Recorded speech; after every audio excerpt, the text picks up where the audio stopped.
What's up, ladies and gentlemen? Welcome to another episode of the Niners Sickness Podcast on a Wednesday night. How's everybody doing today? Hope everyone is well. Good to see you. Good to see everyone here today. Oh my goodness, so much to talk about. We got some additions. We got some subtractions from our team. Some players left, some players came, some players decided not to come once they committed. Listen, if a player gives his word that he's going to go and sign with your team and at the last minute decides, you know what, I'm going somewhere else, I personally do not want a player like that. I don't need a player like that, and I don't want a player like that that is not consistent with what he wants to do. And apparently, Eric Kendrick is not consistent to what he wants to do. I want to get your guys' thoughts on what took place with him. But before we do, let me go ahead and say hello to those that are in the chat. Give me 1 second real quick. Welcome, McNiner. I got to go to bed, but I hope you have a great stream, Beto. Hit the like and subscribe. I appreciate that very, very much, Senor McNiner. Have a wonderful night. I know you got to be at work tomorrow, so I appreciate you commentating. We got Luis Moreno in the house. What's up, Luis Moreno? He says, what's up, Beto? Welcome, sir. Welcome. We got Daniel Barry Sports in the house. What's up, Daniel Barry Sports? Welcome to the channel. We got Jimmy. Jimmy in the house. What's up, Jimmy? Perez is in the house. What's up, brother?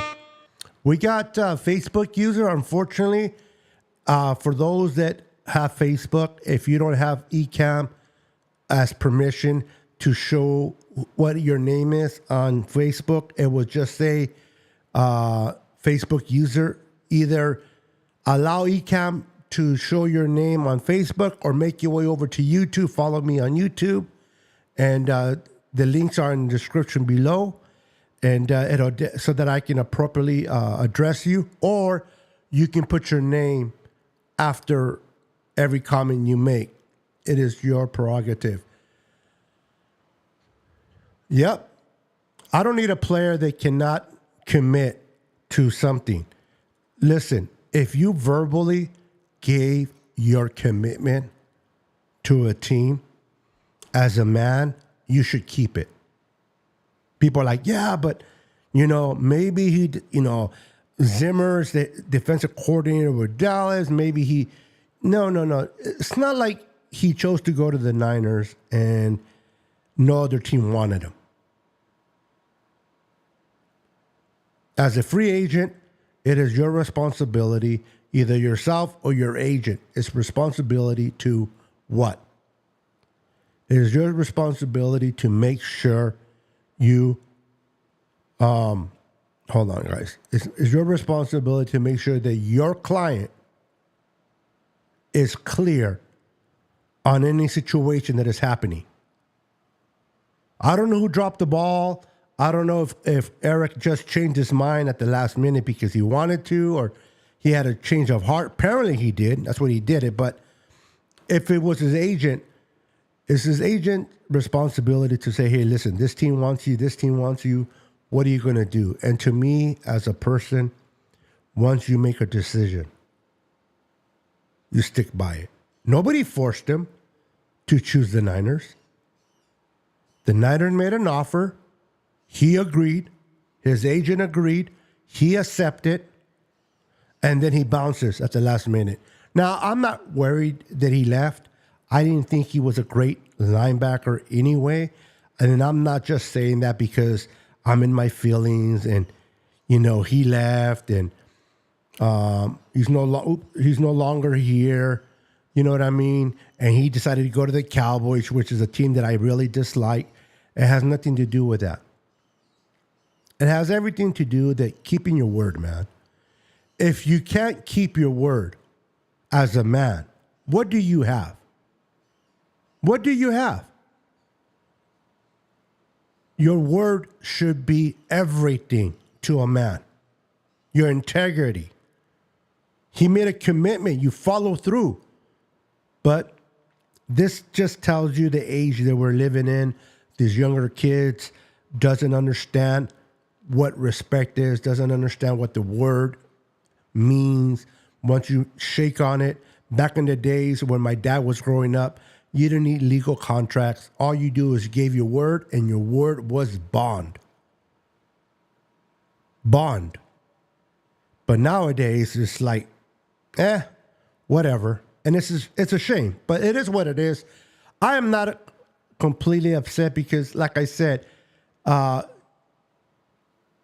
is a good linebacker, but he's older now. He's not quick in coverage. He's not silent to silent type of guy. We need someone that can cover for this team while we got Greenlaw healing. Now, some people have been talking about Isaiah Simmons, some other. What about D. Winters? What about the Jalen Graham? Do you think these guys are not quite developed? Now, people say, well, if they were, they wouldn't have brought in Eric. Well, they're going to bring free agents anyway. But what do you guys think? Do you guys think that D. Winters should get his opportunity to showcase what he can do? While Greenlaw is recovering from his injury. And a lot of people say, well, Greenlaw might be able to come back by the beginning of the season. We don't know that. We didn't know that with Brock Purdy. We don't know that with Greenlaw. You got to make sure that you take every precaution going into the season and not rely on, wow, he'll be okay. He's going to start. We don't know that for sure. We don't know that for sure. Oops. Give me a second. Brought it in the wrong window. A man is only as good as his word. Right on. The money, Jeff Van blah. Yep, word is bond. It really is a shame. I'm an old school guy, man. I'm an old school guy. And to me, you make a commitment, you keep it. Whether it was a good commitment or a bad one, you keep it. Again, nobody forced him to sign with the Niners, or not sign, but agree terms with the Niners. The Niners laid out what they were going to pay him. He accepted, and it should have been a done deal. But I'm glad he did it now than doing it later where it would hurt us once he's signed. I don't need a hypocrite like that on a team. I wish him the best with the Cowboys. I don't need that type of man in the Niners defensive roster.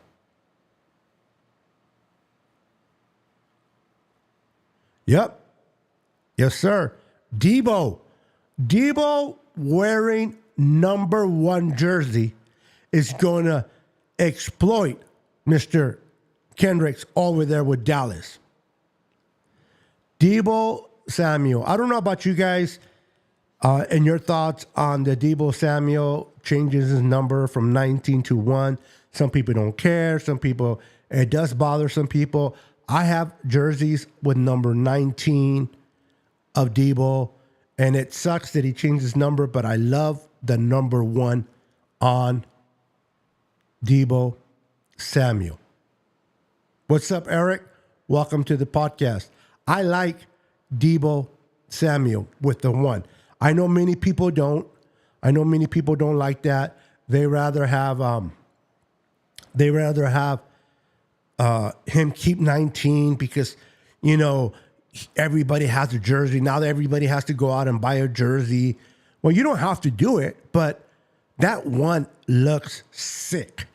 That 1 looks on fire, in my opinion, on Debo. Debo is going to turn a whole completely different leaf. Debo is going to come on 2024 and he's going to kick ass and take names. He's going to be wearing that number 1 and he's going to go out and handle his business. And that 1 is going to be lit on fire when you see him going through opposing defenses, breaking blocks, breaking, people trying to grab him. He's breaking, moving to the left, he's moving to the right. And Debo is going to have so much fun wearing number 1. I cannot wait. I know we got to go and buy more or other jerseys. So be it, man. That's my opinion, though. That is honest, my opinion on the matter. The great change numbers, Kobe, Jordan, and now Debo. Absolutely. And Debo wore number 1 in college, for those that don't know.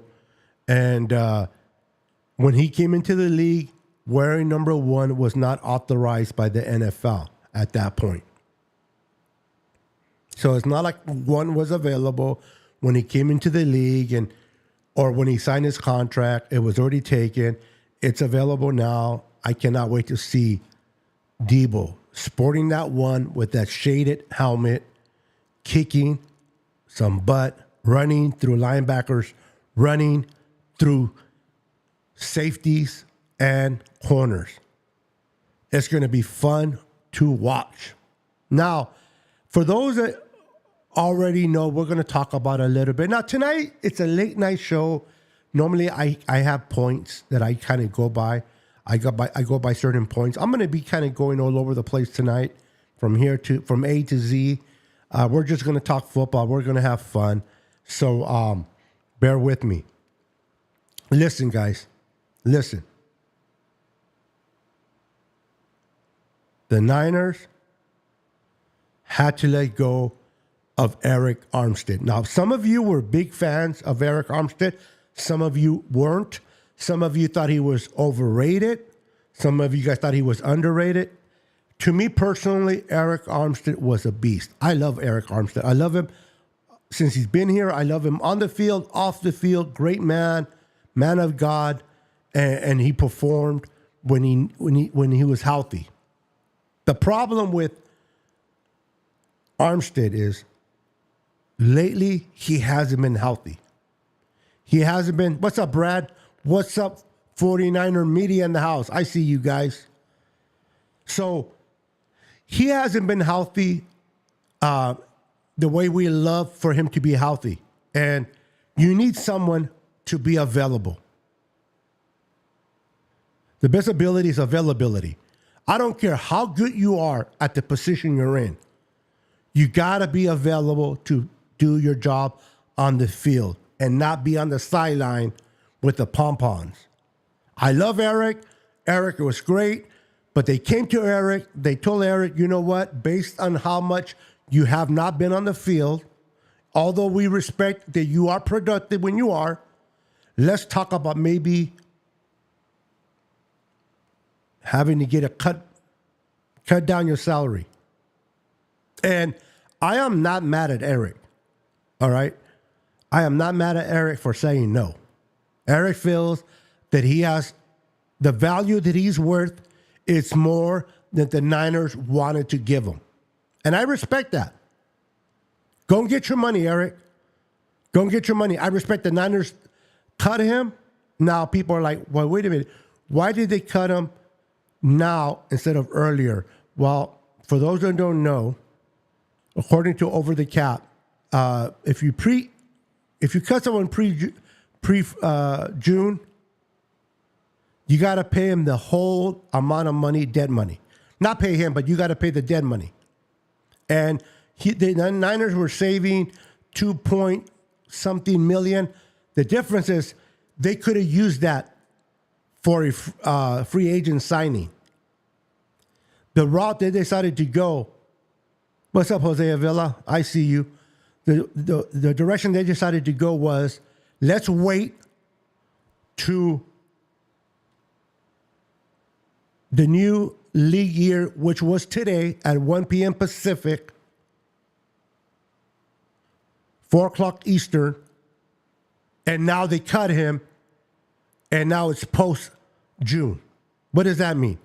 It means that it allows the Niners to pay 10.5, I believe, million in dead cap in 2024, and then in 2025, they'll pay the remainder of 15.2, I believe, to clear him off the books, but they save about 18 million this year. The difference is they cannot touch it until after June 1st.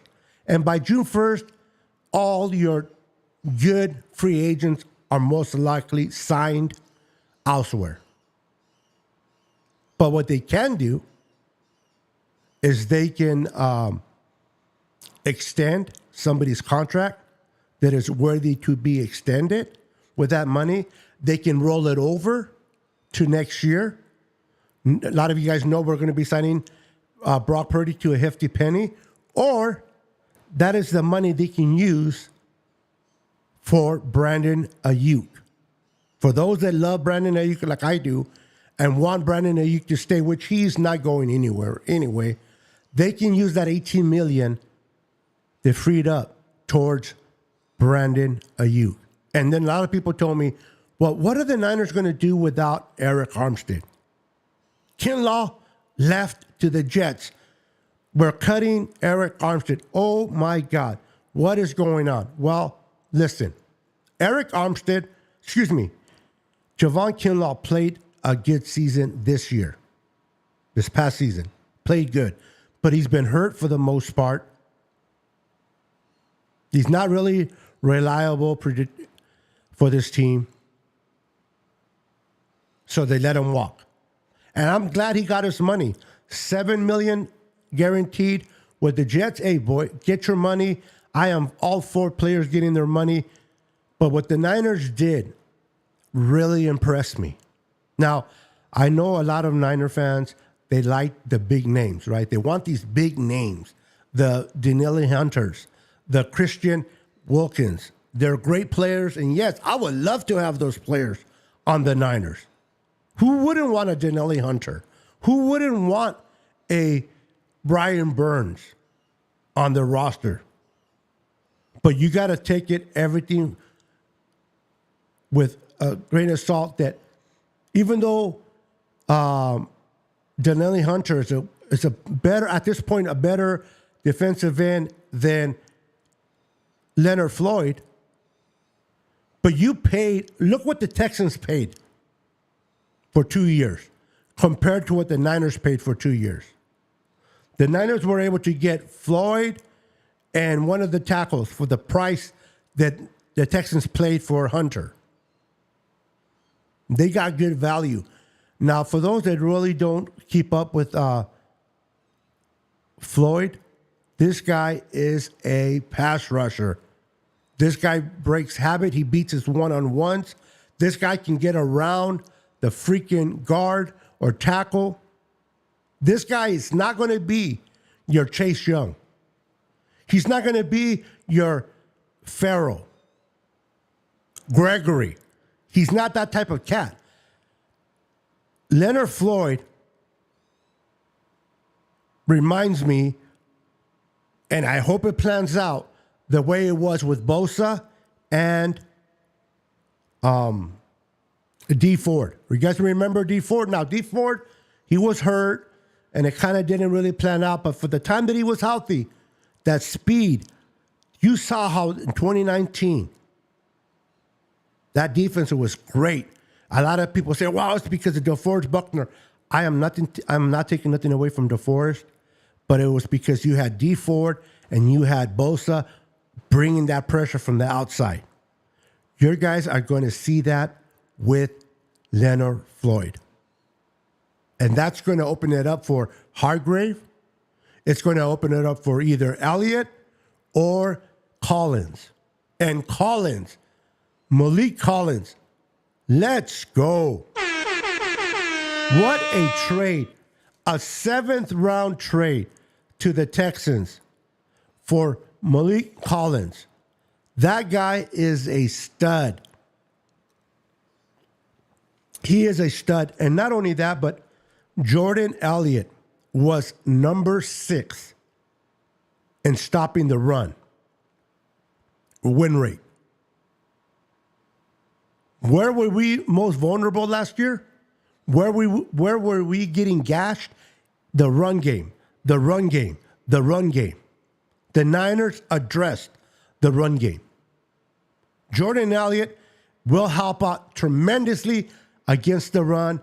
You're going to have Collins come in and put pressure and go after the quarterback. Hargrave is going to, second year, he's more comfortable in the defense, and he's going to be healthy.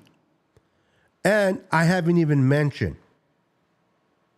that there's a possibility, whether you guys want to agree with it or not, that Joey Bosa could be a Niner. Now, we'll have to wait until Saturday because the Chargers, by Saturday, have to make a choice.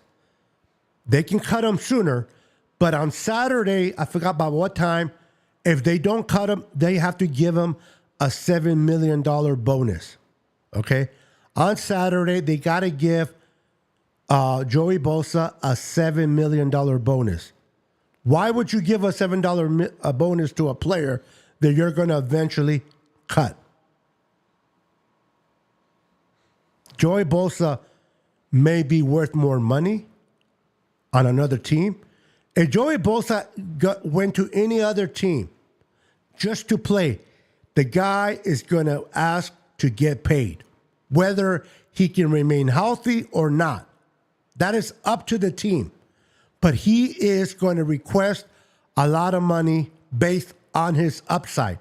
But, ladies and gentlemen, because his brother, Nick Bosa, plays for the San Francisco 49ers, and Joey will have the opportunity to play alongside his brother, even though it might be just for a year, he will be willing to take a pay cut and sign for the league minimum. It's not like he's hurting financially. And at this point, what is more important to Joey? Is it making more money or to be able to say, I play with my brother in college and I got the chance to play with my brother in the NFL? And I believe he will make the decision to come to the Niners and we'll sign him for a year and let's go and get that Super Bowl, baby. I'm excited. Now, there's no guarantee he'll come, but the mom is lobbying for him to come to the Niners. The dad's already spoken about wanting Joey to come to the Niners. Joey wants to play with his brother, Nick. Nick wants to play with his brother, Joey. Why wouldn't the Niners make it happen? Especially if the Niners don't have to pull out the checkbook and pay him a lot of money. It will happen.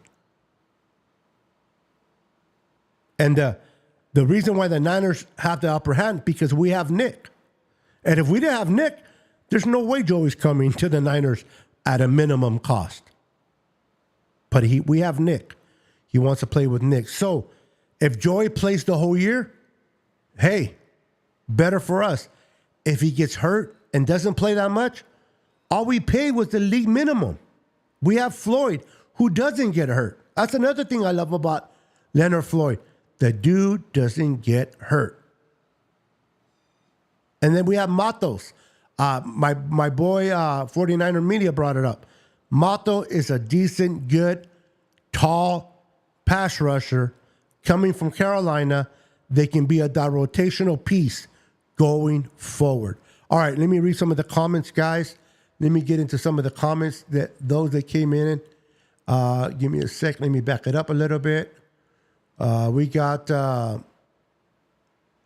49er Media says, "Sup, Beto? Love that hat. Thank you, sir."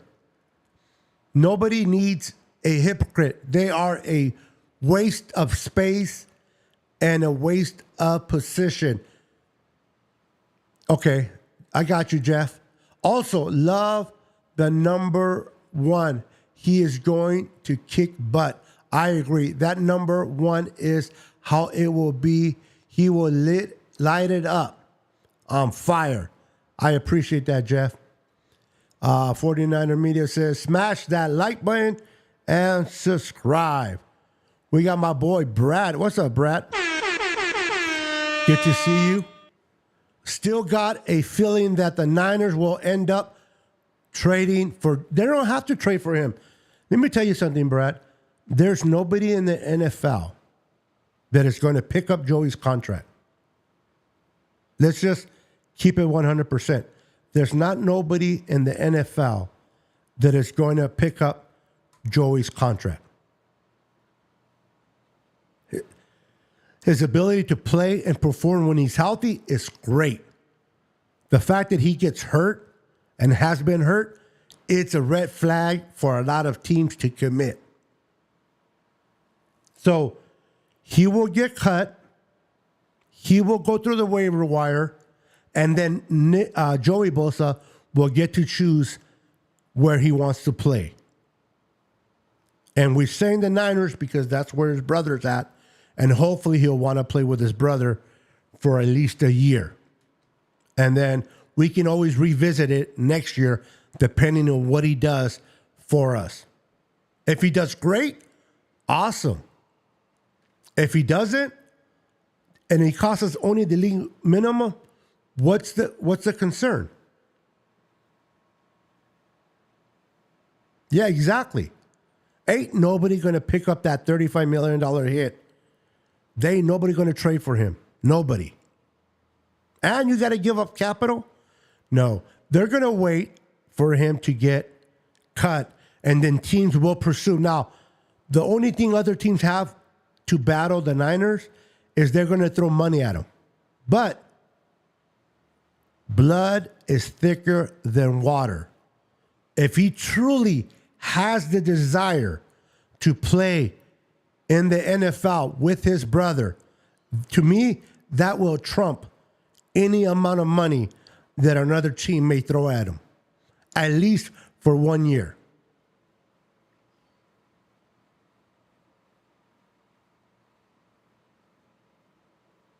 And also keep in mind, guys, Armstead, I love Armstead, huge fan of Armstead, but he has been declining.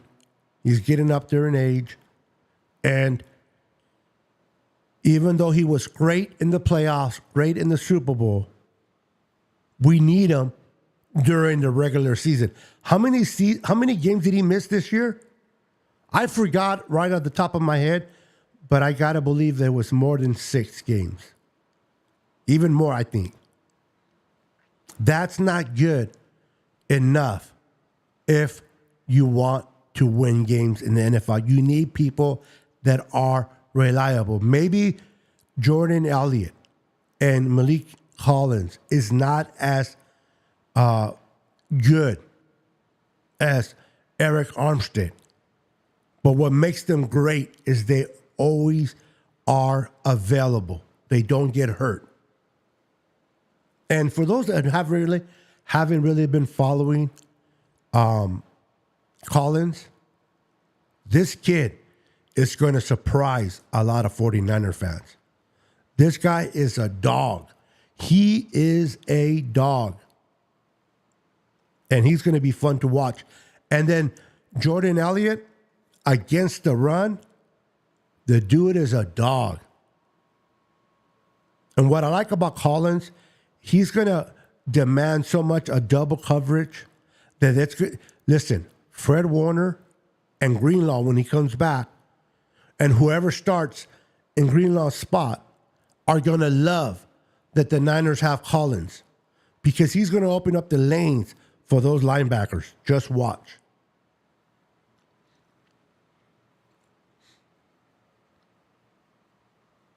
Yep, that I agree with that, Jose. It's true, Armstead did have a lot of injuries. Unfortunately, yes, Jeff, he's been hurt and been hurt.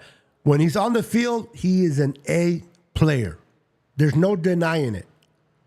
But how good can you be if you're on the sidelines and not on the field?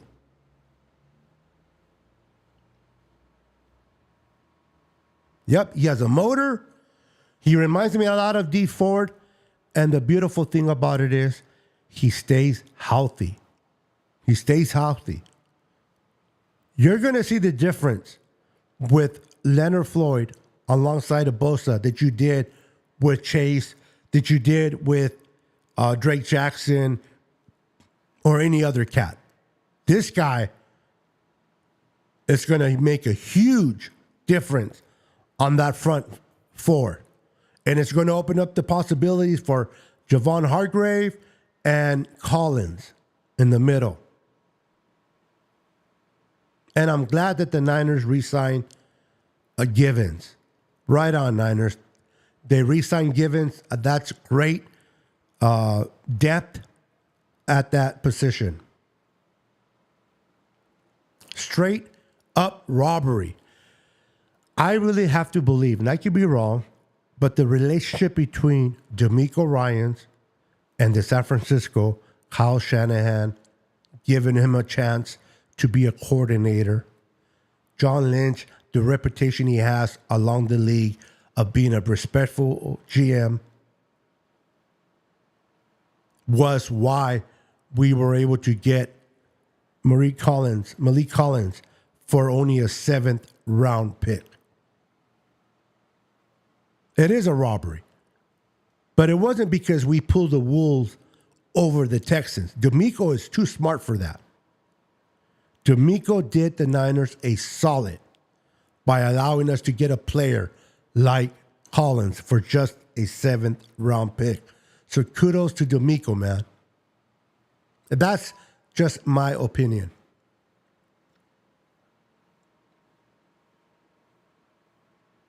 Yeah, they gave up one today for the trade of Collins' 7th round, but they still have 10. And let's be honest, with this roster, I don't see the Niners really using all 10 picks. Don't be surprised, guys. The Niners are been going heavily on defense in the free agency. Don't be surprised if your San Francisco 49ers decides to move up in the draft to take a tackle or a center. We need a tackle, right tackle, or we need a center badly. Yes, we need a right guard as well. I am not blind. I know we need a guard, but I would love to get that center that can play guard and center, and I would love that. I can't think of his name. If you guys know who I'm talking about, put it in the comments. But I think the Niners will move up from 31 to maybe in the mid-20s, 22, 23, and take a tackle or center or even guard if they think that's the player on their board that they want to get. I wouldn't be shocked.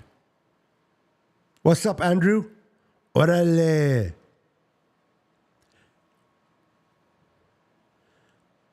Yep. You got to stop saying that I'm right, bro, because it's going to get to my head. That you're right, bro, you're right. It's going to get to my head, and then I'm going to be acting all chingon with my wife, and then she's going to beat me up because I'm all there too chingon, and then when she beat me up, I'm going to blame Jeff. Not just kidding. I'm messing with you, Jeff. Appreciate you, brother.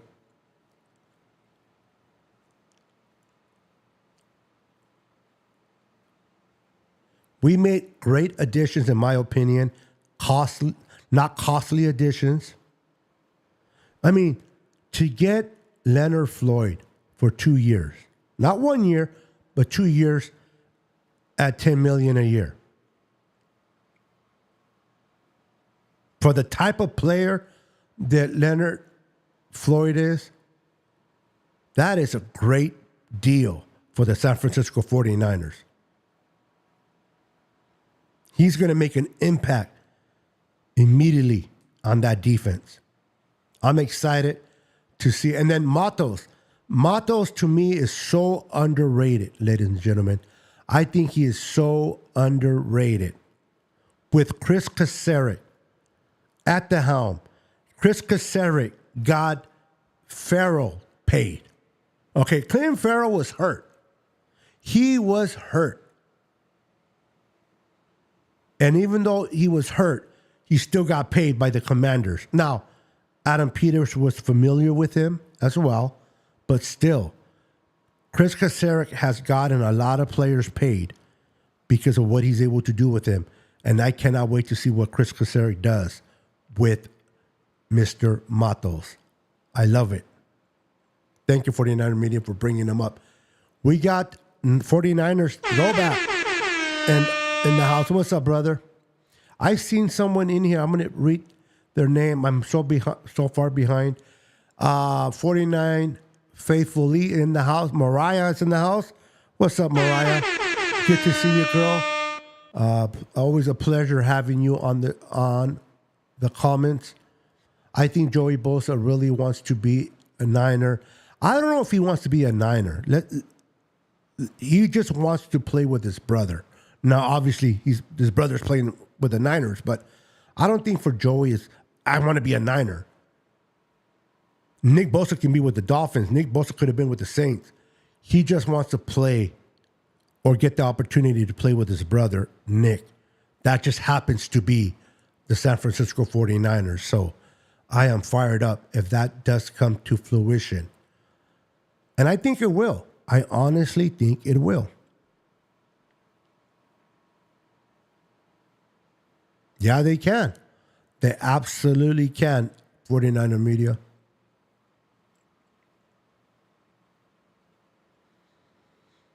Yeah, he does get hurt.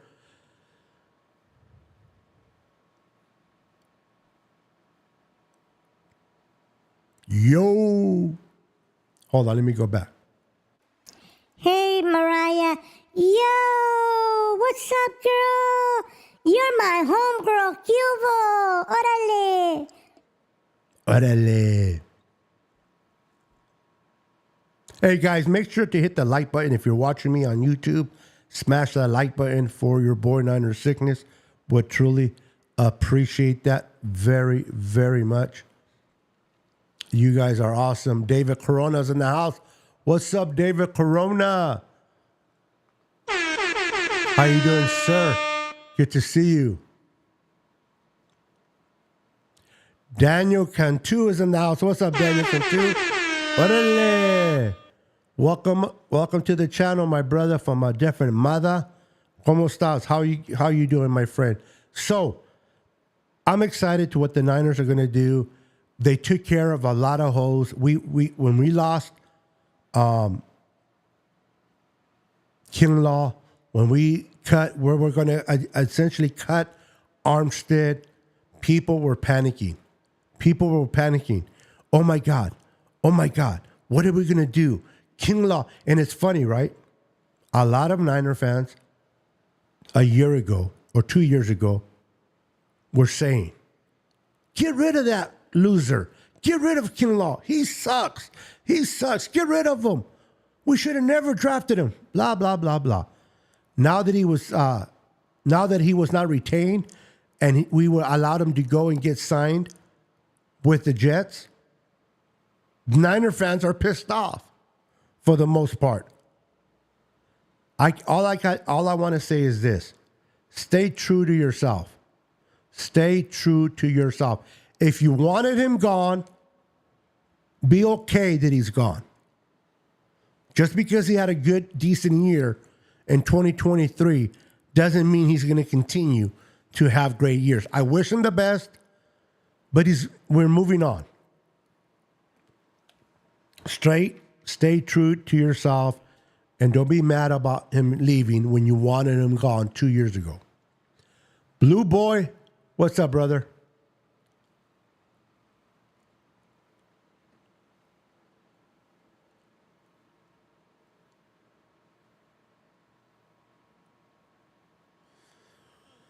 I'm going to tend to believe that a lot of times when someone says negative about a player of their own, that comes from their team, sometimes it could be true, but I think it could be because they are hurt that he left. But I also know this. Sometimes a player needs a change of scenery to be better. And we'll find out. It's not like we paid him a lot of money. We'll find out what he does as a Niner.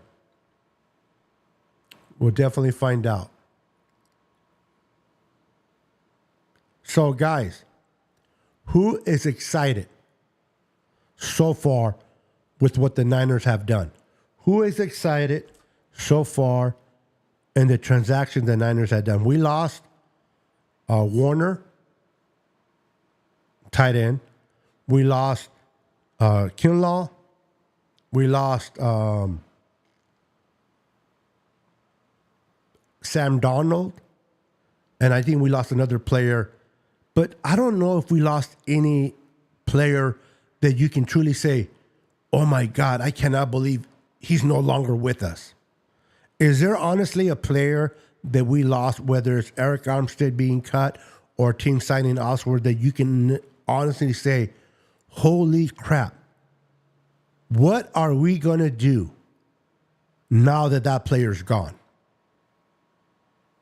Do you think that player exists? Do you think that player exists? I don't think the players that we lost so far are players that I'm concerned that we cannot recover from. I don't care who we lost. Leonard Floyd is better than Collins. Better than Farrell. Better than Gregory if he doesn't come back. He's better than any player that left. Matos is just as good and possibly could be better than Farrell, or especially better than Gregory. Eric Armstead was a cornerstone, was a great player, but he always got hurt. He wasn't that big time sack leader but he was great when he was healthy. But the problem with him, he was always hurt. But we got Jordan Elliott, great run stuffer, and then we got Malik Collins. They can pass and rush the quarterback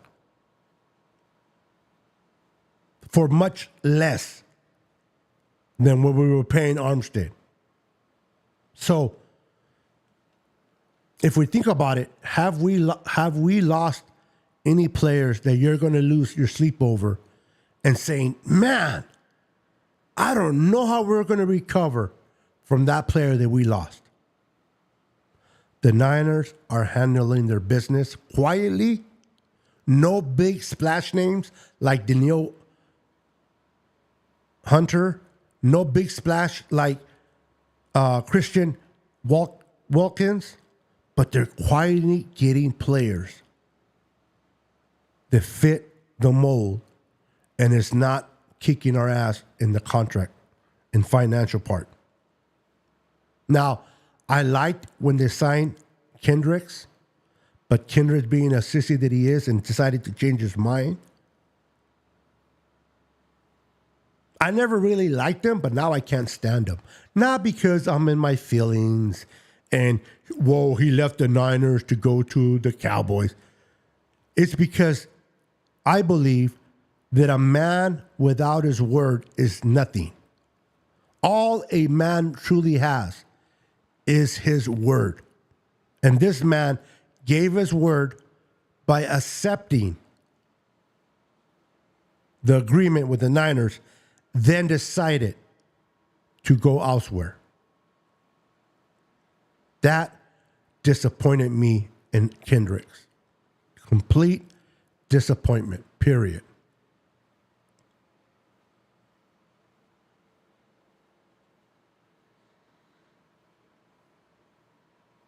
Absolutely. Now, who should the Niners address? Now that we kind of have an idea where the Niners at, should the Niners kind of think about bringing in a cornerback? Oh, quick question too. Because Eric Kendrick did not work out, they wanted to get him. They got him, actually. They were bringing him in to kind of stand in for Greenlaw. He backed out. He moved on. Do you think the Niners should go and get another free agent linebacker? And if they should, what linebacker do you think should be the one they pursue? And two, should they just draft another linebacker, say in the fourth round, to bring in and play? I would love to get your guys' honest opinion.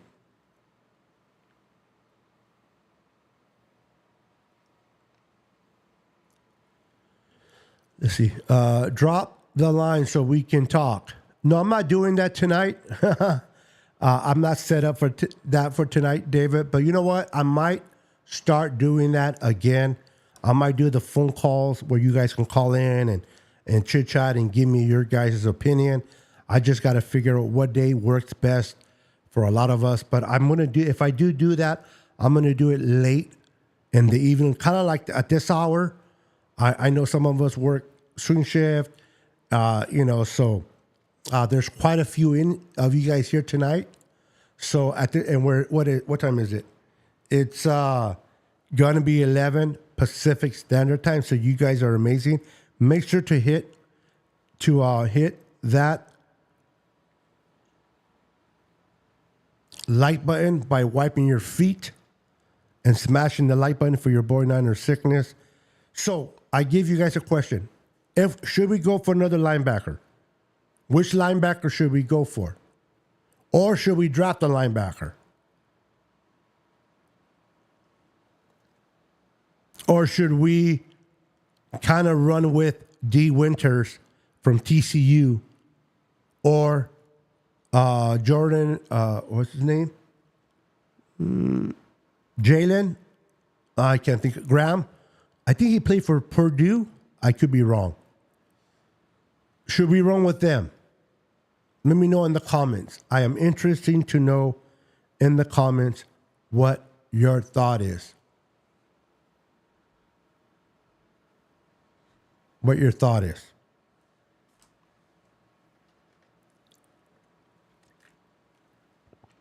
What should the Niners do? And who would you want them to bring in? Which player do you think they should bring in?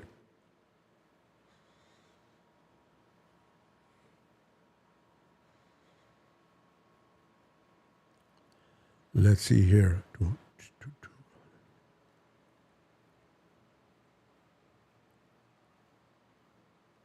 Hey, listen, a Blue Boy 5-line. I understand you came in here to troll, but I'll be honest with you.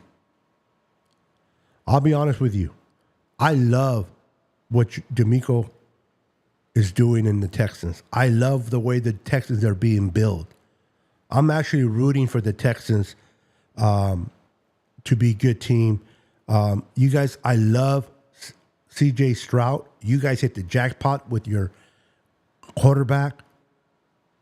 You guys brought in, I'm trying to think of the running back you brought in. Great running back. I just can't think of his name at the moment. You brought in Aziz, wonderful linebacker. You're going to be in love with Aziz, the way he plays football. You guys brought in Hunter to pair up with Will Anderson. I love what the Texans are doing. That secondary is going to be scary. So I wish your team the best. Honestly, I love D'Amico, so I'm always going to root for D'Amico. And, man, I can't wait to see your defense play, because that defense is going to be freaking scary, in my opinion. And thank you for your support. Let's see here. Well, Bobby Wagner signed already. He signed with the Commanders. But Bob, listen, if you had, this is my opinion. If you had concerns with Eric not being a quick linebacker, sideline to sideline, because he was getting up there in age, Kendricks, Bobby, great guy, All Pro last year, Pro Bowler, I should say not All Pro, but Pro Bowler. But the guy is up there in age. He's not great in coverage anymore. And we need linebackers that can cover sideline to sideline. So I love Bobby. I hate playing against him when he was in Seattle.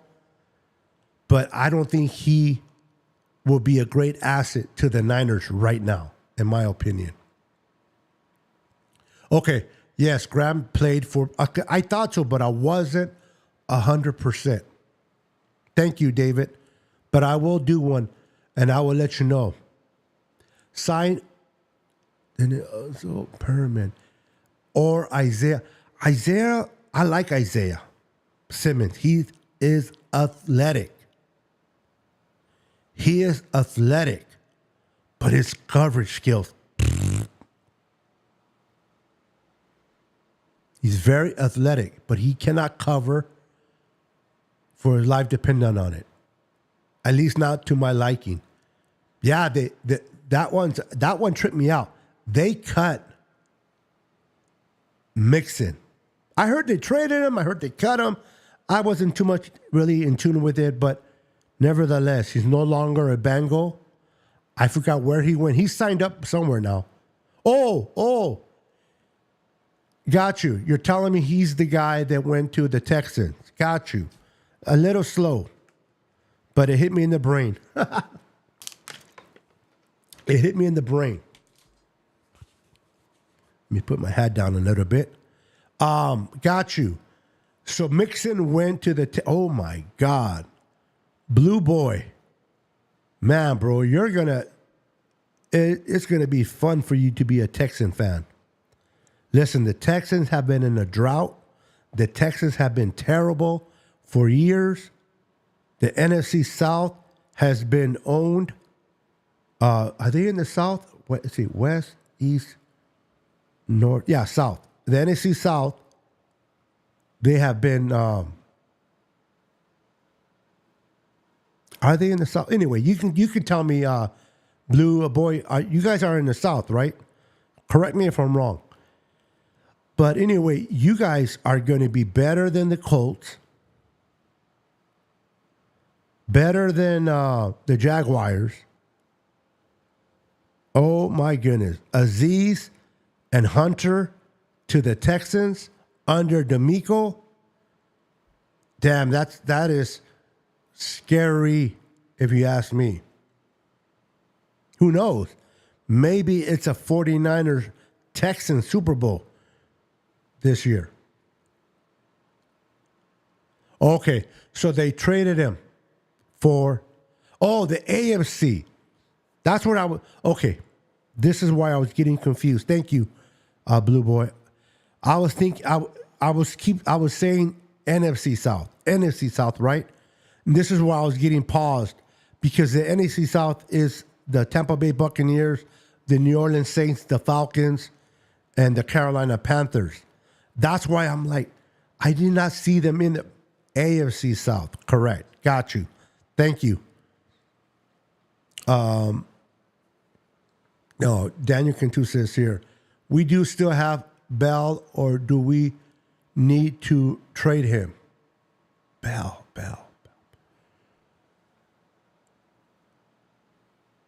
Bell, you gotta work with me a little bit, Daniel. Bell.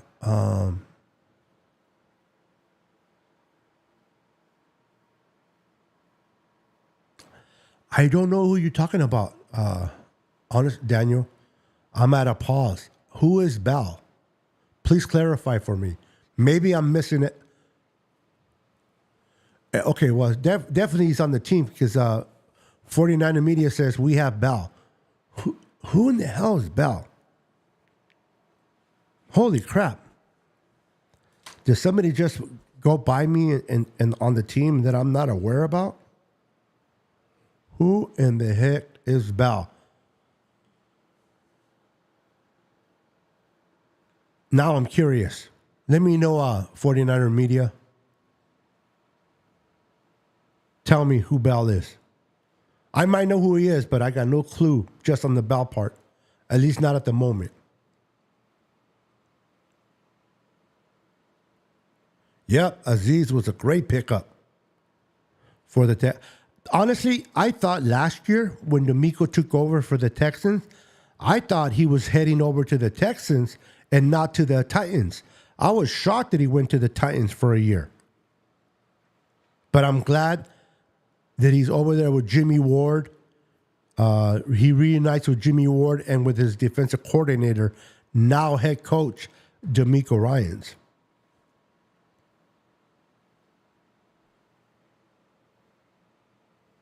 Ronnie Bell. You know what I was thinking? I was thinking about Gray. Ronnie Bell was the kid that from Michigan, right? Number 10. Ronnie Bell is the kid from Michigan. Number 10. Okay. I think that's who he is.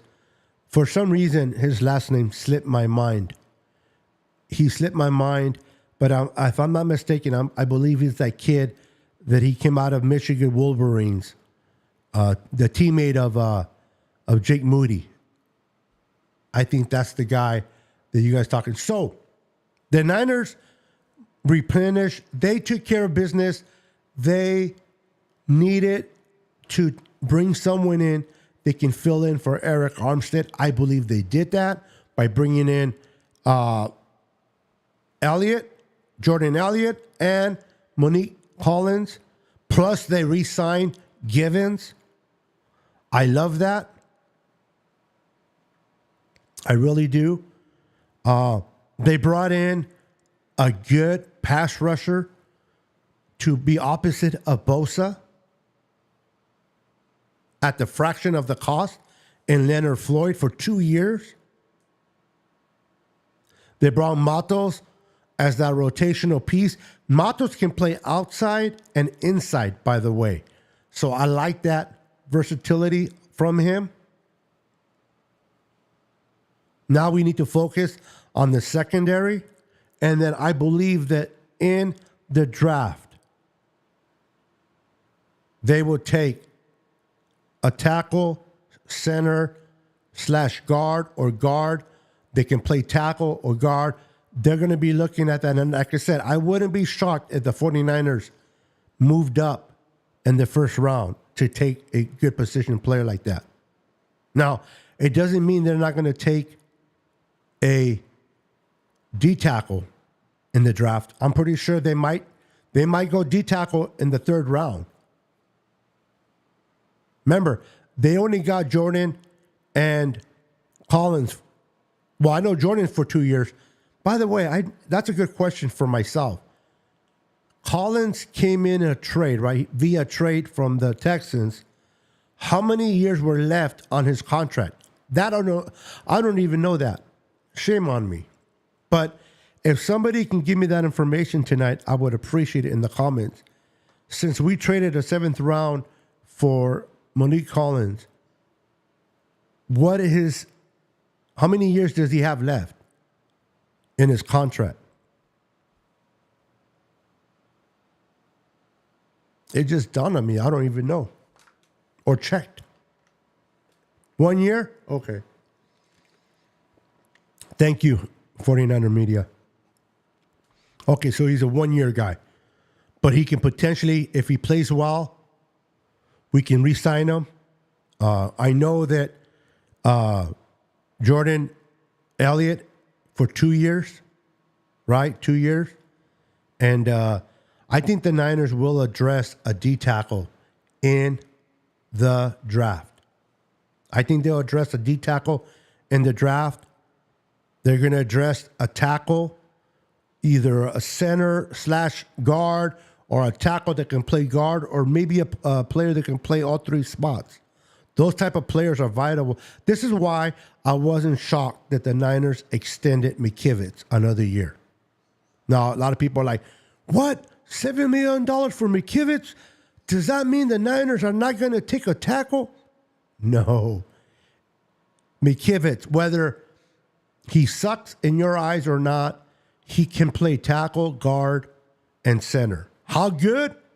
That's a matter to each individual's opinion. But the guy can play He's versatile. He can play center. He can play tackle. He can play guard. And when you can only suit up, 47 players during the game, you need a offensive player that is able to come in if you lose your center, your guard, or your tackle. And this is why McKivitz is valuable to the Niners. But I still believe that the Niners will address the tackle position. Maybe not for 2024, unless whoever they draft, and particularly if they move up in the draft and take a tackle, and the tackle just blows their mind in training camp.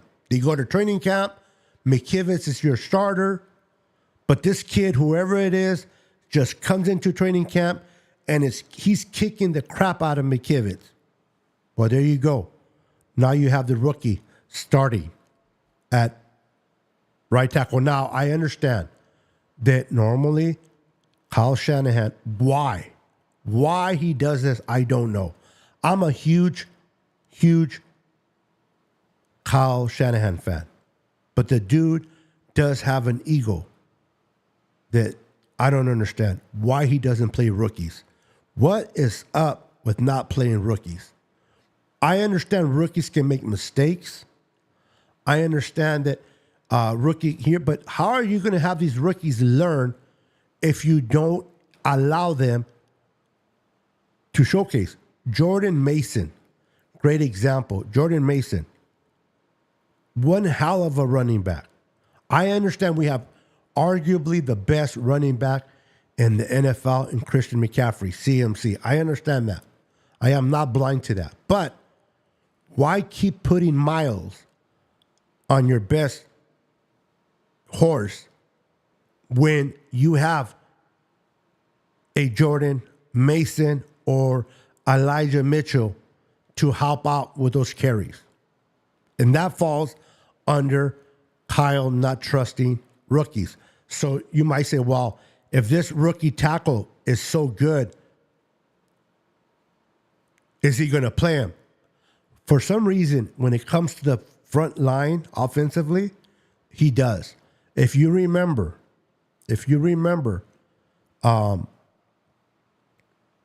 when Aaron Banks was drafted in the second round,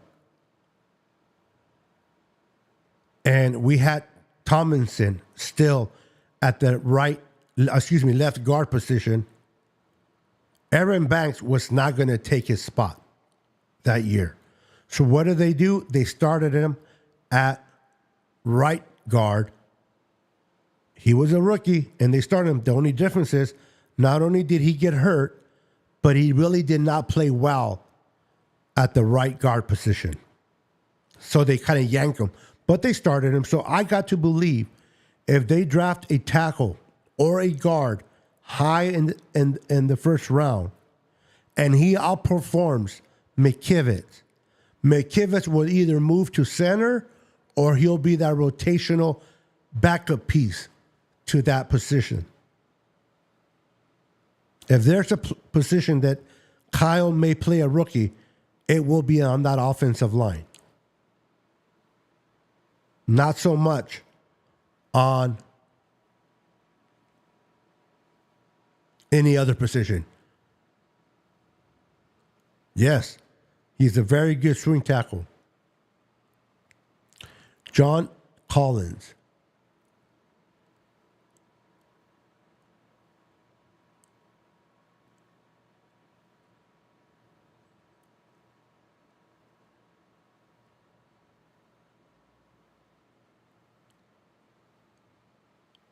Wow.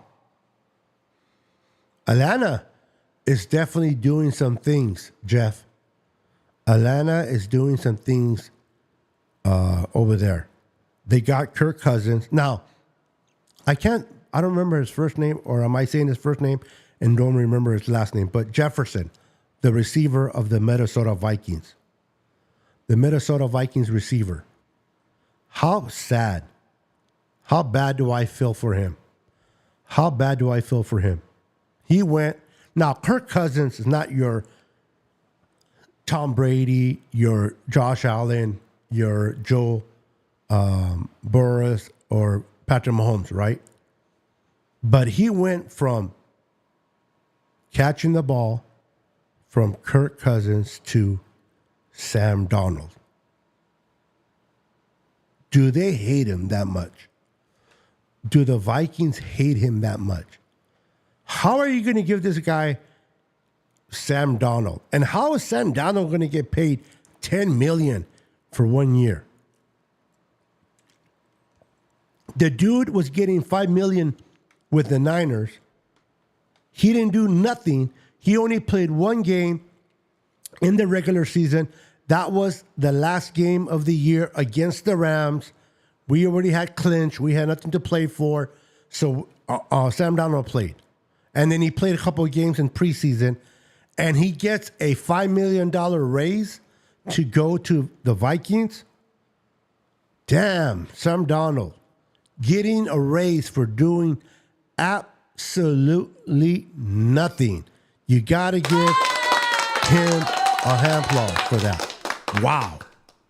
Wow, We wow, interrupt wow. this program to bring you an important announcement. For more awesome content, like and subscribe now. So I find that really interesting. But the Niners are in a good situation, guys. Listen, the Niners are a good team. It is so hard to win a Super Bowl. It sucks that we lost against the Chiefs again. It sucks that we lost against Patrick Mahomes, Andy Reid, and that freaking team. It does hurt. It hurts. Now, I'm not going to reminisce too much on the Super Bowl. It's past tense. It happened. It does hurt. But this team is a good team. This team will be back. This team will be competing in the NFL. It is fun to be a Niner fan, in my opinion. I don't know about you guys, but my goodness, wasn't it fun kicking the crap out of the Dallas Cowboys? Wasn't it fun beating the crap out of the Jaguars? Wasn't it fun going into Philadelphia and completely turning those Eagles around?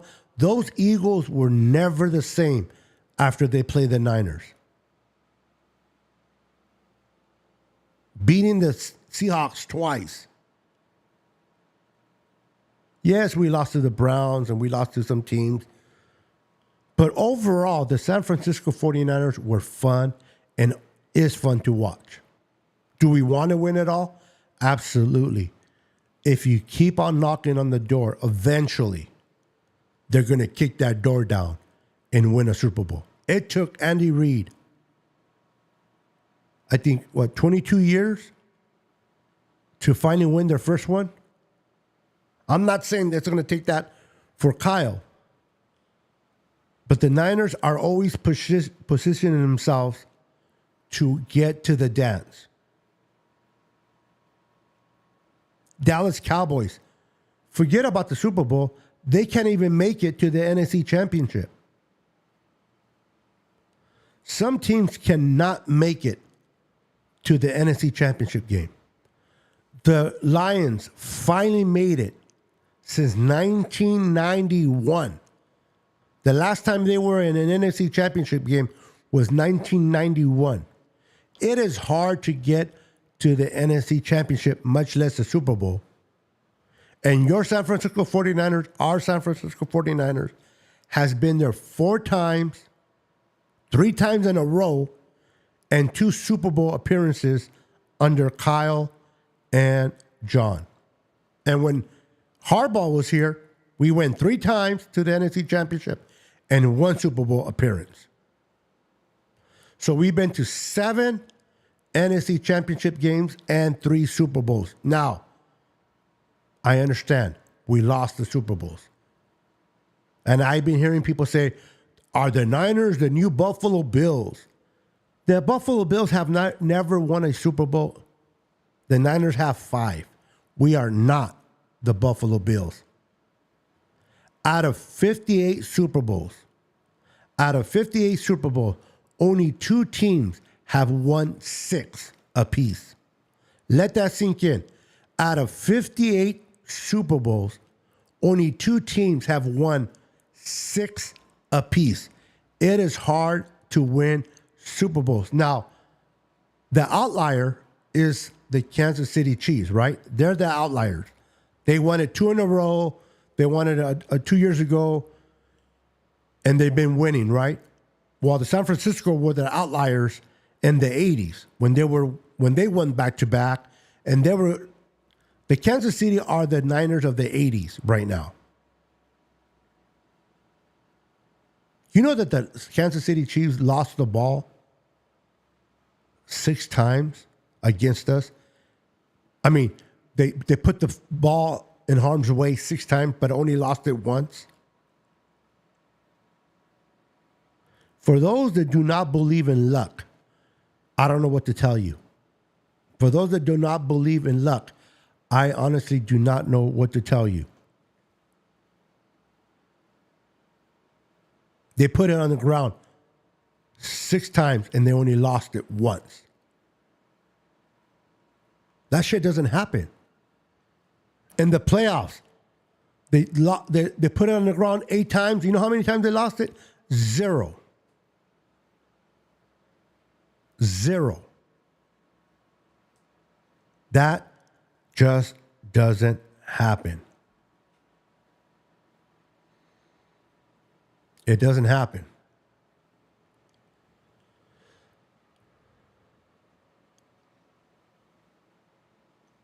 Yep.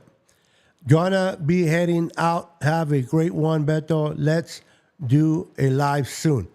Good night, sir. Ancho. Buenas noches, Ancho. Have a wonderful night, my brother. We'll definitely talk, and we can definitely do a live together for sure. Get your rest, my friend. Love and respect to you, homie. So, the 49ers will win eventually a Super Bowl. This is not me talking out of the side of my neck. I grew up a Niner fan and started watching my first game in 1976. I watched them win all 5 Super Bowls. I've been through the bad, the good, and the ugly, the ups and downs with the 49ers. I watched them before Bill Walsh, before Joe Montana. I watched them with Bill Walsh, with, I can't think of his name, George Seifert, Steve Marucci, and I also watched the likes of Chip Kelly's, the Jim Tunsulas, the what was the name of that guy in 2005? His dad was a coach of the Niners as well. Can't think of his name, but he was terrible. I watched the Niners do the good, the bad, and the ugly. And even though we haven't won a Super Bowl, ladies and gentlemen, the Niners are fun to watch. You can brag about your team. You can hold your chest out. The Niners are winning double-digit games. They're dominating on offense. Do you guys remember the days that the Niners offense was terrible? When the Niners 3 and out, 3 and out, 3 and out. Defense was good. Offense was terrible. Those were painful games to watch. We're putting 30-plus points a game for the most part. We finally found our quarterback. Some people are mad that it wasn't Trey Lance. Some people is mad. Who cares who it is? This is just my honest opinion, if I can share it. It doesn't matter who the quarterback, how we got him, what we paid for, where we got him. Can he play? Is he a game changer? Can he move the needle? And Brock Purdy does all of that. He moves the needle. He knows how to read defenses. He gets the ball quickly. He does not allow things to affect him. The kid is special. The kid had no offseason last year and tore up the league this year. Took his team to the Super Bowl. Imagine him with a complete offseason. Niner fans, we got our quarterback. So it's not Trey Lance. Who cares? It's Brock Purdy. Whether the Niners got lucky with the 7th round, whether Brock Purdy saved Kyle's ass or not, whether the Niners gave up 2 number ones for Trey, it's all in the past. We have our quarterback of the present and the future. We got Debo, we got Kittle, we got Ayuk, we got CMC, we got Trent Williams, we got Juice. This is, honestly, it's a fun offense to watch. And then you have a defense that dominates. Now, we kind of struggled a little bit this year. I'm not blaming everything on Steve Wilkes. I'm not. I don't think Steve Wilkes was a good fit in the first place. It sucks as a coordinator to come into a new team and you're not able to bring any of your guys with you. That's tough. That is tough. So I'm not going to blame Steve Wilkes for everything. I do give him some blame for certain things. I put that hiring more on Kyle. Kyle screwed up by hiring Steve Wilkes. Not that Steve Wilkes is a bad coordinator. He's a great coordinator. But he wasn't a good fit for what we were trying or accustomed of doing. And that was on Kyle. Now, we promoted within. Let's see how that goes. It worked with Robert Saleh. It worked with D'Amico. Do we go 3-0? We brought Staley in kind of as a backup. Let's see where the defense goes. I'm excited about 2024. I think the Niners are going to be dominant offensively, defensively, if we can just get that offensive line taken care of. Brock Purdy was tremendous under pressure. Brock Purdy was tremendous under pressure. He was decisive. Boom, he was just carving up defenses with players in his face. Imagine with me for a minute. You give Brock Purdy time to make his reads. You give Brock Purdy time to set his feet. He will destroy defensive coordinators. He will destroy opposing defenses. Look what he did under pressure. Imagine with time. Imagine he has the time to release the ball. Brock Purdy will destroy defensive coordinators and their schemes. But you got to protect him.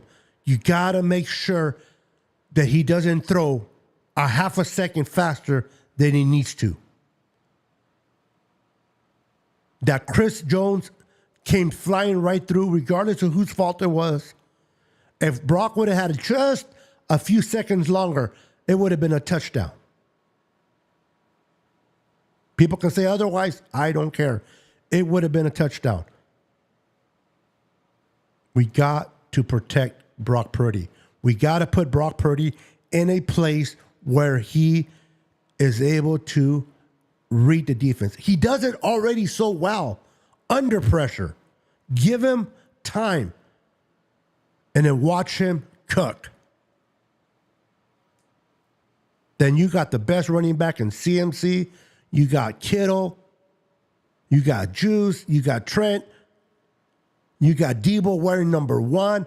I don't know about you. I brought this up earlier during my show. How much fire is it going to be to watch Debo coming out of the tunnel with the number 1 on his chest? I have number 19 jerseys. It sucks that he's not going to wear 19, but you know what? I'll still wear my 19, and I'll go get me a 1. But to me, how you feel is how you play. And Devo's going to feel better with that number one. And that boy's going to just eat. I can't wait to see Devo do what he's going to do in 2024. I'm hyped, man. I am hyped. And the NFC is for the taking. Let's talk about it for a minute. Yes, the Packers got a little bit better. The Lions are a good team. But who else? The Buccaneers? I don't think so. The Eagles? I don't know what the Eagles are, to be honest with you. The Cowboys, they're great in the regular season. They self-destruct in the playoffs. So I'm not worried about the Cowboys. Who else is out there to compete with the San Francisco 49ers? Who? Not that many. Low the Truth, 91. What's up? 81, excuse me. Low the Truth, 81's in the house. What's up, brother? How you doing? Thank you, sir.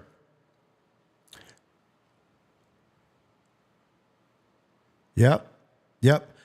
2011 was when we had a good roster in 2011 or 2010, but it wasn't managed correctly.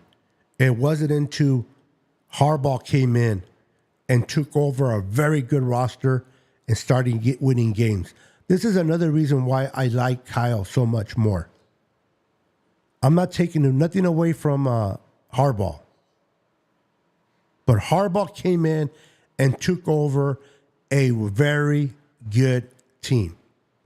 He took over a very good team with the Patrick Willis, the Namara Bowmans, the Ghostins, the Cowboy, Justin Smith, and all these Donald, all these good players.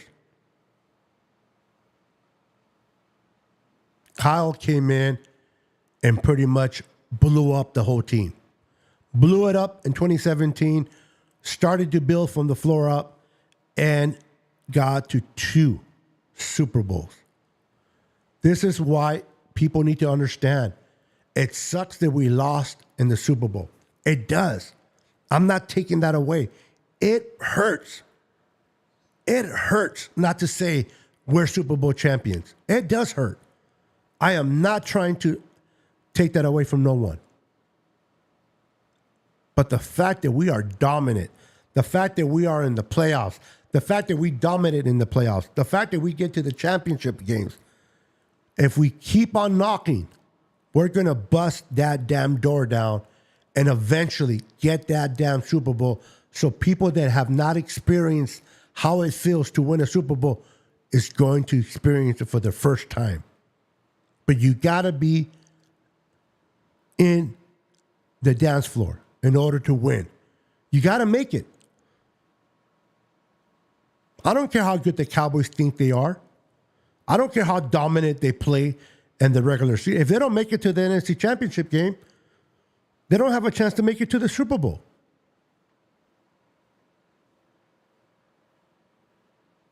You got to be relevant. You got to be good.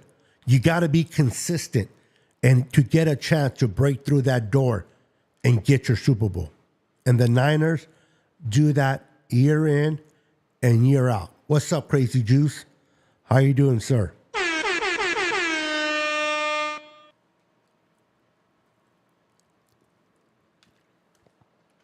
Yeah, well, then every year is different. The way the teams are building up throughout the season kind of gives me an idea how they're doing, how good they are, how good they're not, where their holes are, where they're good at, where they're bad at, where the Niners can exploit each team based on what I see on film during the regular season. And so much to tell when you watch the film on your favorite team.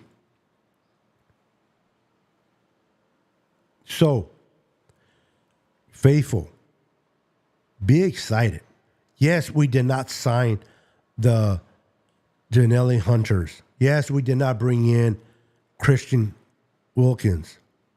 Yes, we did not trade for Burns. But what the Niners are doing are sneaky good. We lost Farrell. All right. We lost Kinlaw. Okay.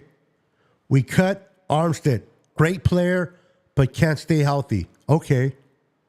We saved $18 million that we can use towards Brandon Ayuk or to extend someone's play or carry it over to 2025 when we got to work on Brock Purdy. What do the Niners do? They go out and get Jordan Elliott. They go and trade for Malik Collins. They go and get a better pass rusher in Leonard Floyd over Chase Young, over Farrell, over Gregory. Ain't none of those players as good as Leonard Floyd. Chase Young might have the higher ceiling than Floyd, but he's not better than Floyd right now. Floyd will give you a consistent 9 to 10 sacks for the last 4 years. He brings pressure. He beats the one-on-ones. He collapses the line.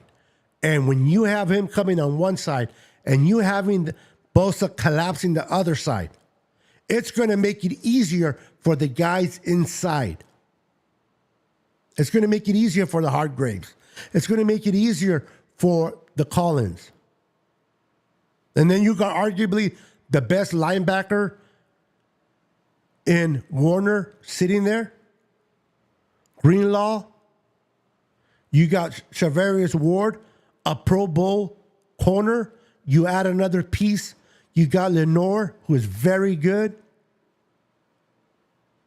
Let's go, man.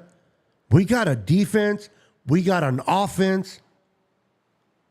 Who can beat the Niners? The only team that can beat the Niners where it means something is the Chiefs. The Chiefs are the only ones that can talk shit about the Niners. I mean, the Chiefs fans. Chiefs fans, in my opinion, are the only ones that can talk shit. They can talk smack. They can do their thing. We're the best. You guys are not, blah, blah, blah. Rightfully so. They are the champs. It hurts for me to say it, but it's the truth. But no other team can talk shit about your team. Not the Cowboys, not the Packers, not the Lions. I don't care what team out there other than the Chiefs cannot talk shit about your Niners because none of them were at the Super Bowl. You have a good team. Be proud. And I know you guys are. But I know a lot of Niner fans were upset. I was watching on Twitter. Man, we did not get that big fish. Last year we got Javon Hargrave.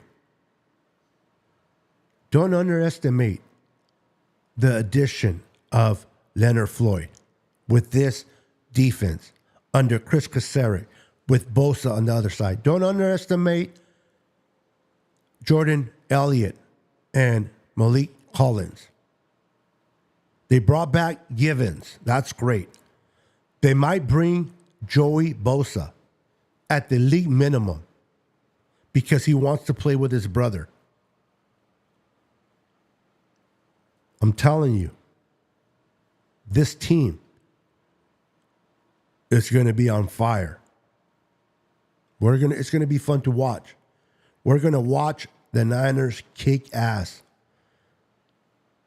So any team out there, the Cowboys, any team other than the Chiefs wants to talk shit about your team, you tell them, where were you in the Super Bowl? Yeah, but the Niners lost to the... Yes, we did. Yes, we did. It sucked that we did, but we got to watch our team in the Super Bowl. Where was your team? Where was your team? Well, yeah, but, I'd rather not make it to the Super Bowl if we're going to lose. That is the most idiotic thing I've heard. I'd rather not go to the Super Bowl if we lose. How do you know you're going to lose unless you play the Super Bowl? See how idiotic that sounds? Your team represented the NFC in the Super Bowl. Unfortunately, there's no shame. It sucks, but there's no shame to losing to arguably the best quarterback right now in the NFL. Arguably the best head coach and Andy Reid in the NFL. There's no shame in that. It sucks. It hurts. But there's no shame on it.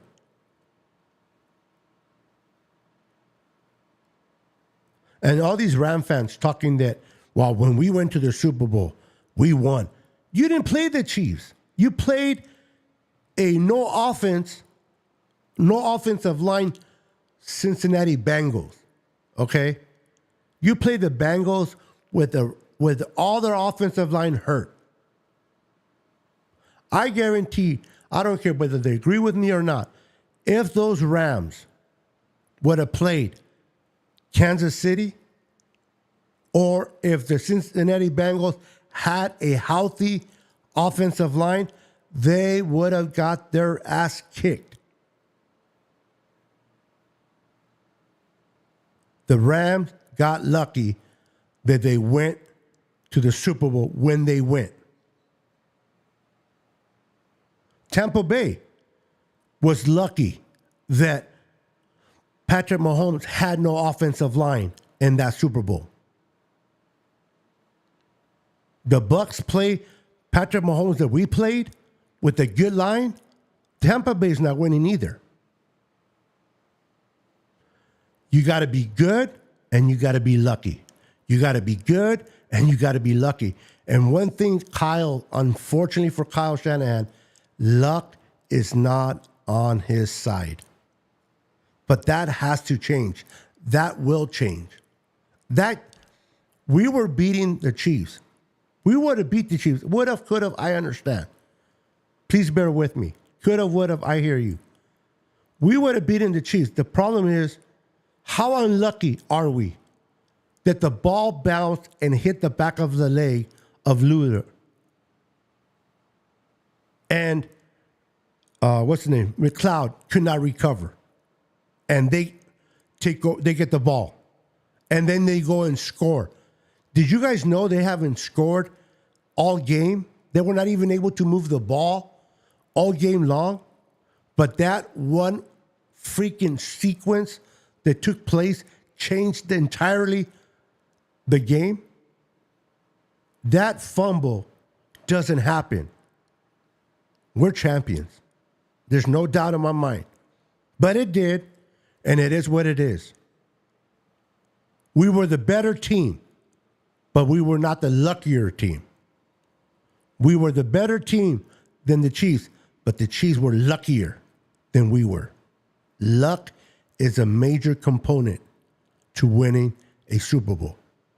You got to be good to get there, but you got to be lucky to win it. Look at against the Ravens. Let me ask you, who was the better team, the Ravens or the Chiefs? The Ravens. But the Ravens fumbled the ball on their end zone with a rookie receiver. And the Chiefs took advantage of it.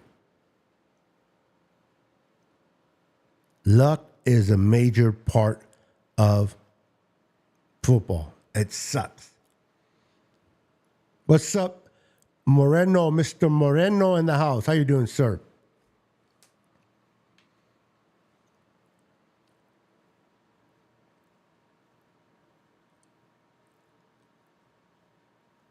Yeah, that's another thing that I did not mention. Thank you for bringing it up, Jose.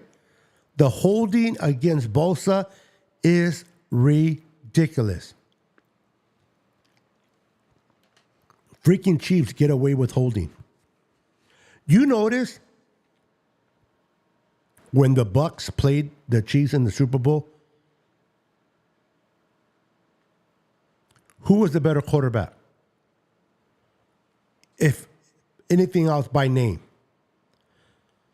Who was the more popular quarterback, I should say? Wasn't it Tom Brady? I think even though as good as Patrick Mahomes is and is going to be, in that Super Bowl, Tom Brady was the better established quarterback. Did you see any holding going the Chiefs' way? Nope. But the Chiefs play a Jimmy Garoppolo quarterback, holding, no holding calls. No holding call.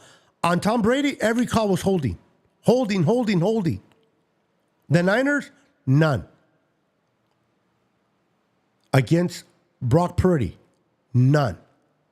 But was Tom Brady quarterback in the Tampa Bay Buccaneers? They were calling a shitload of holds. It is set up. I hate it by the NFL, but it is what it is, man. I hate it by the NFL, but that's what the NFL is. No Kendricks. Give me Devin White. Devin White. Now, I'm not going to pretend to know what I don't know right off the head, top of my head. I'm not going to sit there and lie to you or any one of you. Who is older, Devin White or Kendricks? I don't know. Who's the older cat? Who's the older guy? Devin White or Eric Kendricks? For anybody that knows. Because I don't know at the moment.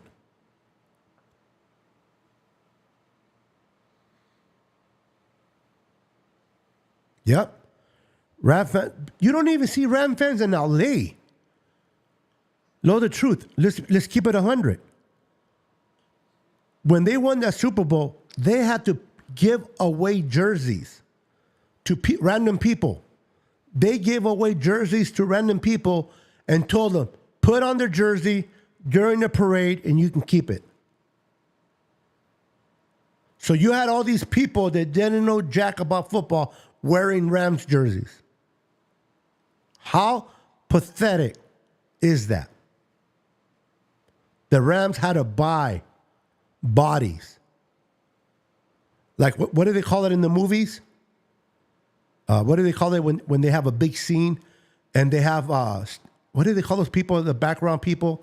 They're not famous. They're just a bunch of people in the background. They give them like, I don't know, a couple hundred, maybe 5,000 a piece or whatever. And they just are background people. That's what the people were at the parade for the Rams. Perfect example. When the Niners play in Levi South, you see more Niner fans. When the Cowboys play there, you see more Cowboy fans. When the Raiders play there, you see more Raider fans. The Rams are a joke. They are a huge joke. Okay, Devin White is older. Okay, so now I'm confused. Now, okay, not that I'm confused. Let me break track. So if, according to Matthew, Devin White is 26. So now the question is, Eric Kendricks is younger than 26? Is that what it is? Damn, I didn't know these guys were that young. I didn't know they were that young. 26 is not old.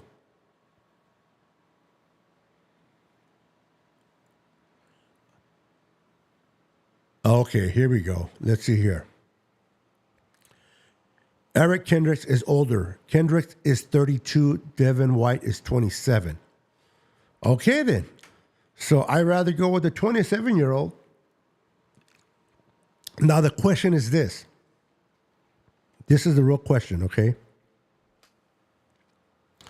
If Devin White is the younger, am I blurry? Sorry.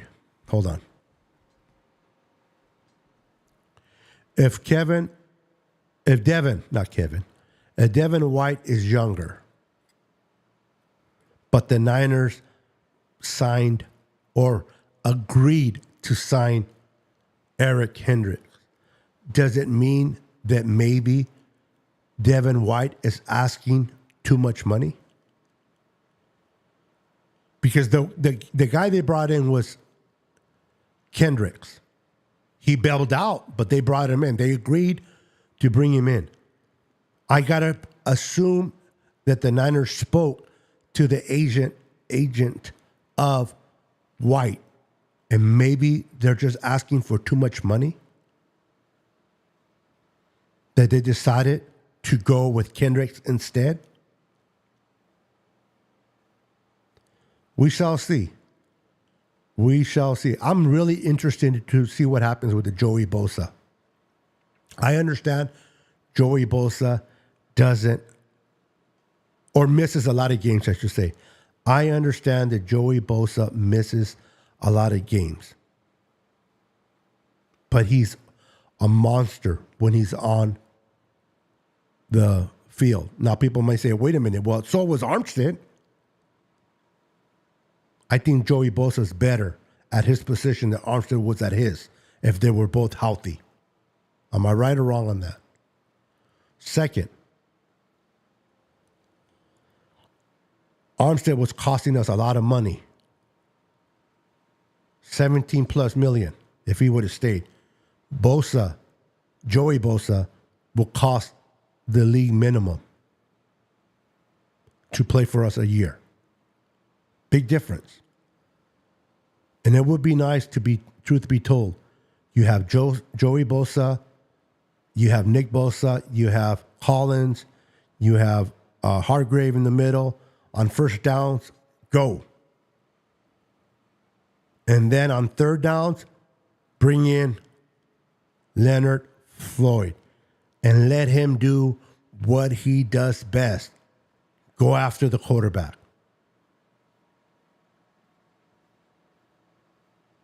And if Joey Bosa plays the whole year, plus for us. If, God forbid, he gets hurt and he misses, well, we got Leonard Floyd, and we only paid the minimum. So it didn't hurt us financially. It's a win-win. If you're a Niner fan, this is why I'm really interested. And we'll find out by Monday. Now, we're not going to find out Saturday if the Niners sign him, but we'll find out Saturday if the Chargers indeed cut him. Because, again, I said this earlier, and I'll say it again for those that came in late. On Saturday, the Chargers are due to give him a $7 million bonus unless they cut him first or trade him. But if they don't do neither, they have to pay him $7 million in bonuses. And if they don't plan to keep him, why would the Chargers want to do that? So we'll find out by Saturday whether he stays or goes. And if he gets cut, then I'm assuming Sunday, Monday, we'll have we'll start hearing rumors of Joey to the Niners. I think that's an interesting take. I think I would love to see that. The two Bosa brothers. And that's huge for them. Joey already made $100+ million. Does he want to make more money? Of course. Will he get that opportunity? He's still young, yes. But the fact that he can say, I played college football with my brother, and I got the chance to play professional football with my brother. That is huge, huge, huge. So hopefully that happens. We'll see what else happens in free agency. Let's see who else the Niners bring in. Do they bring in a lineman? Are there still any right guards out there worthy of coming in?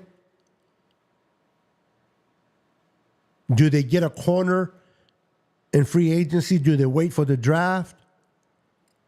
Now that they lost out on Kendricks because he went like a little girl and fizzled out and went to the Cowboys, do the Niners go after Devin White? Do they go after Isaiah Simmons? Do they even go after a linebacker? Does Eric Armstead get signed? Now, let me ask you guys this. Based on the players that we picked up, the Jordan Elliott, the Malik Collins, right? We brought back Givens. If Eric Armstead goes and nobody wants to pay him what he thinks he's worth, and the opportunity comes that he can play for the Niners again on a different contract, and given that Eric Armstead can deal with his pride, Do you guys want him back? Or are you like, nah, we're done. Let him, he can move on, we move on, and we'll see what happens. Would you guys be willing to not allow him, but would you guys be okay if the Niners brought him back, Eric Armstead, obviously at a cheaper contract? Or should the Niners never look back, just keep looking forward? It is what it is. Eric Armstead is no longer a Niner, and his last playing time was 2023. What's your thoughts? Let me know in the comments if that is something you would do.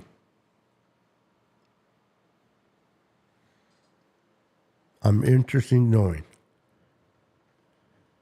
And if you guys have been doing your homework, who in the draft are you guys in love with? Who in the draft are you guys in love with? Is there a tackle you guys are in love with? Is there a center? Is there a guard? Is there a corner? Is there a D tackle, maybe an edge rusher? That whether they're there or not, whether they fall to the Niners or not, who is your draft crush? What is your draft crush? If there's one player coming out of the draft, now, be logical. Don't say somebody is going to go in the top 15, okay? I want the Niners to take so-and-so. Well, he's going in the top 15. It's not happening. All right, so be realistic when you answer this question. But who is your draft crush that is possible the Niners can take him either at 31 or the Niners move up to get? Give me some names. Who are your man crush draft picks, regardless of the position, that you will just be over the moon if the Niners took him with their first pick? I am curious to see that.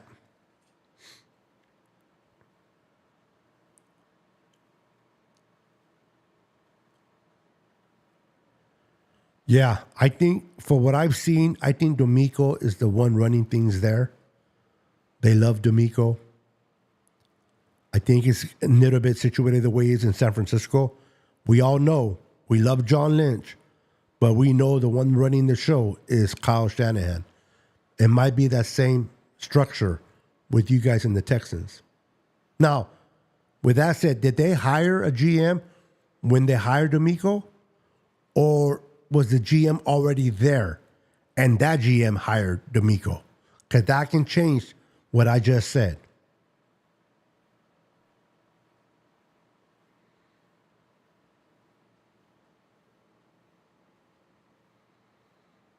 They did, Navarro. They picked up, in my opinion, they picked up Malik Collins. I think Malik Collins is a superb replacement of Armstead. A lot of people that are not familiar with Collins will fall in love with his motor, his ability. You guys are going to love this kid. Trust.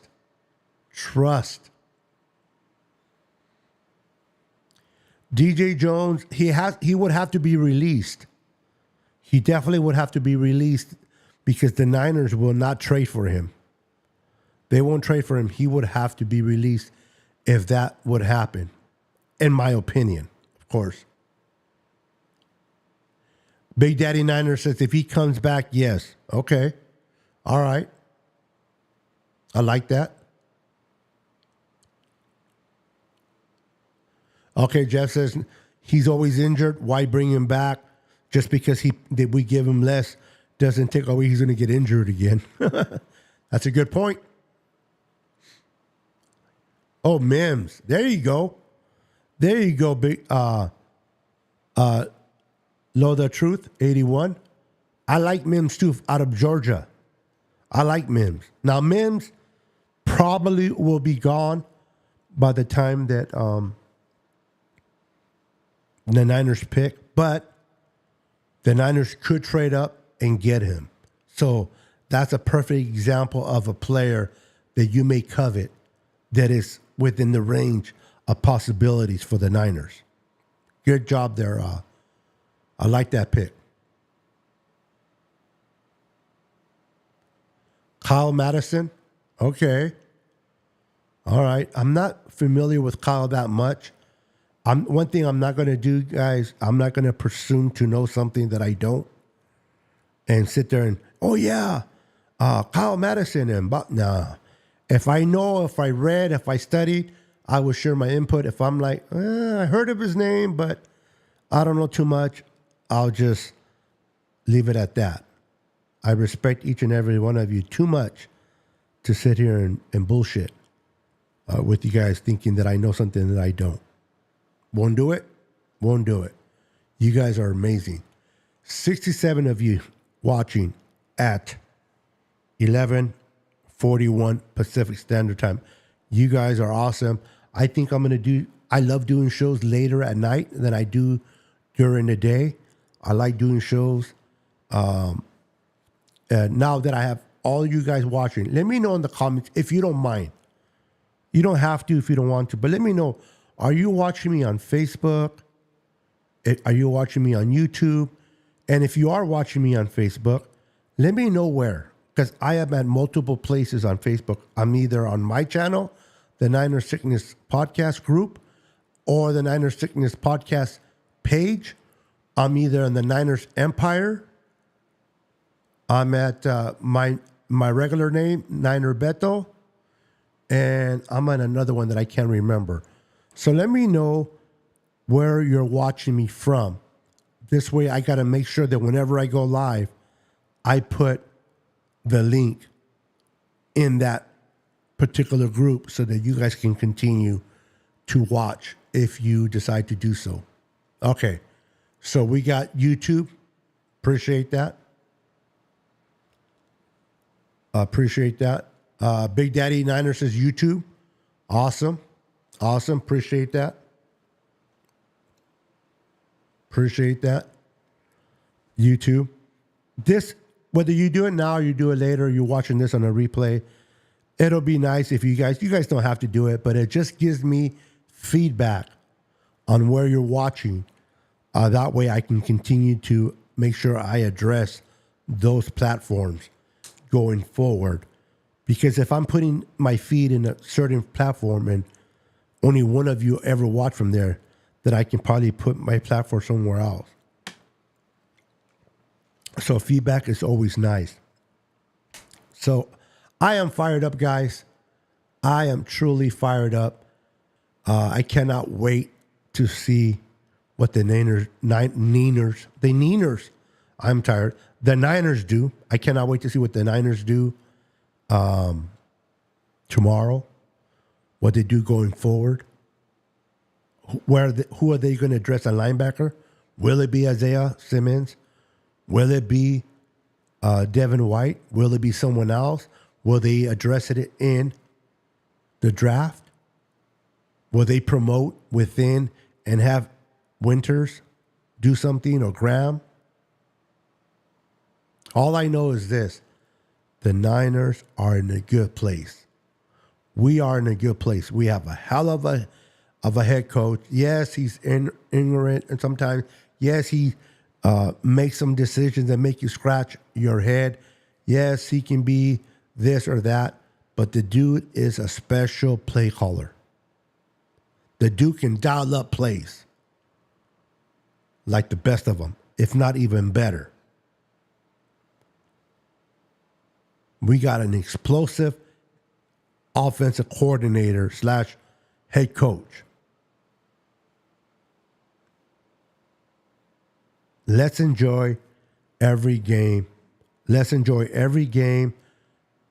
Support your team through the good, bad, and the ugly. I'm not saying you're not entitled to give your thoughts on how you feel based on what takes place. You can give your opinion. You can be mad or be happy. You are, if you buy merch like I do, you are entitled to express how you feel. You are. But let's never turn our backs on the red and gold. Like some people say, I don't want Kyle Shanahan. Let's fire Kyle. Okay. Let's say I entertain that thought for a moment. Let's say I entertain it for a moment. Let's fire Kyle Shanahan. Who do we replace him with? Who do we replace Kyle Shanahan with? Who do we replace Kyle Shanahan with? It's easy to say fire somebody, but who do we replace him with?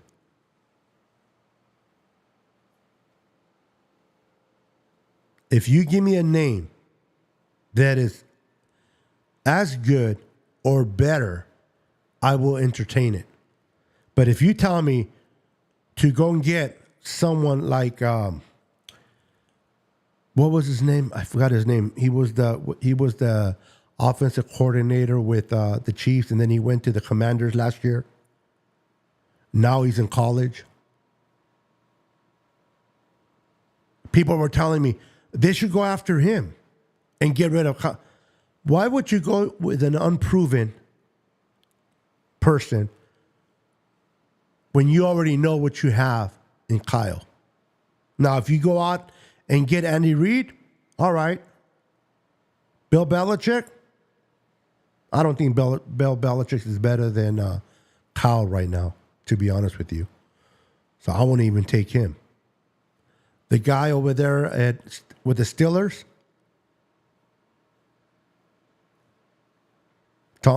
Tomlinson, I always screw up his last name.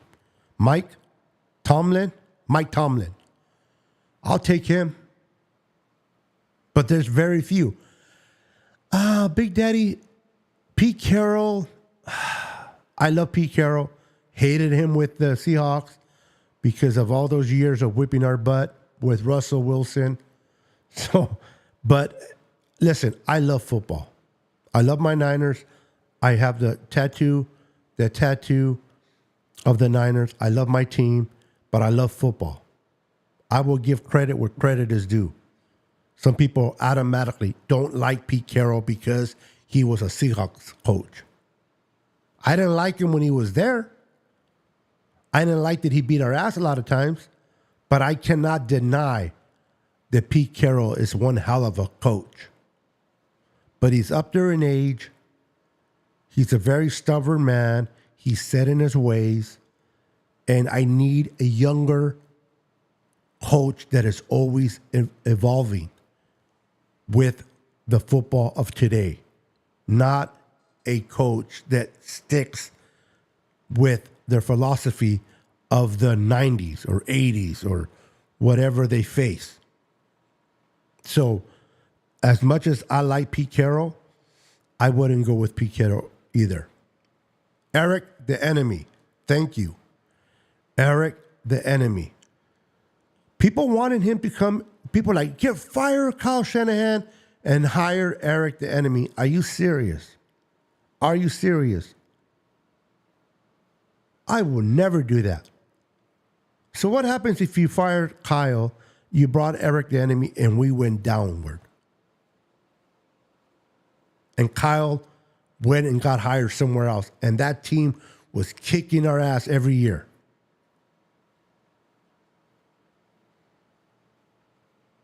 God forbid the Cowboys fire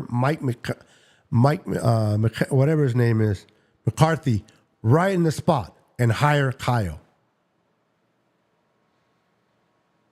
Heck no. It's easy to say to fire someone, man. But you got to tell me, who are you replacing him with? It's okay to be passionate. It's okay to be on fire for your team, but we cannot be in our emotions. We cannot be within our emotions. Do not allow your emotions say things that you might regret later because you're emotional, because maybe of a loss or maybe whatever.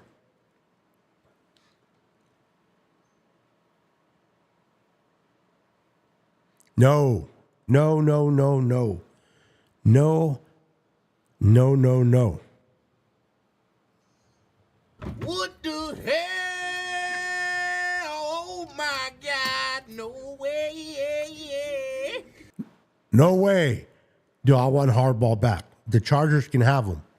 I'm a big, huge fan of Kyle. I love what Kyle has done with this organization.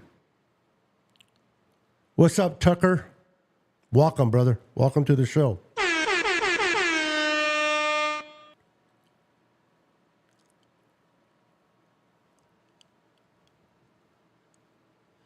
Well, let me ask you a question, Tucker.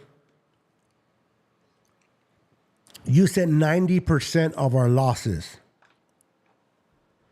are of Kyle's being out-coached. And I'm going to keep it simple. And I appreciate you bringing that comment. How many games did we win in 2023? And how many games did we lose in 2023? In regular season. How many games did we win? How many games did we lose? I believe we were 12-5. If I'm not mistaken, 12-5. That means Kyle out-coached 12 out of the 18 teams, and we lost 5 times. That doesn't make sense 90%. In the playoffs, how many games did we lose? 0. So he was not out-coached by the Packers coach. He was not out-coached by the Lions coach. Yes, he was out-coached by Andy Reid, but there's no shame in losing to Andy Reid and Patrick Mahomes. They're that good. We were in the hole against the Lions. Everybody and their mama thought, oh crap, we are not going to beat the Lions. And anybody that says they knew the Niners were going to come back and win, it is what it is. But come on. And they came back and beat the Lions. I just can't follow that 90% when we won 12 games and lost 5. The year before and the year after that, in 2019, we won, 13? I just can't follow that logic. And I'm being respectful. I'm not trying to be disrespectful. But to say we lost 90% of the loss is due to Kyle being overcoached, I just can't see it.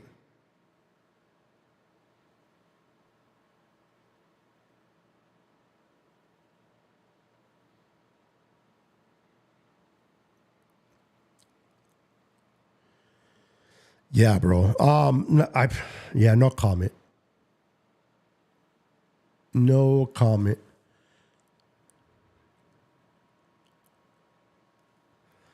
Did they though?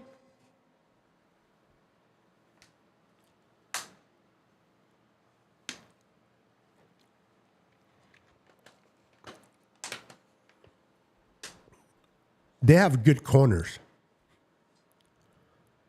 They have good corners. Besides winning the game, which ultimately outdoes anything else, in that game, to me personally, Brock Purdy was the better quarterback than Mahomes. Play better.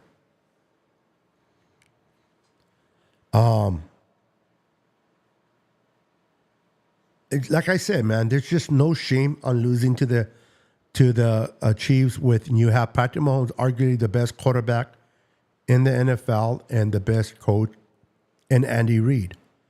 There's no shame in losing to them. It sucks that we lost to them. Absolutely sucks to lose to them. But there's no shame. There's no shame in losing to a good team.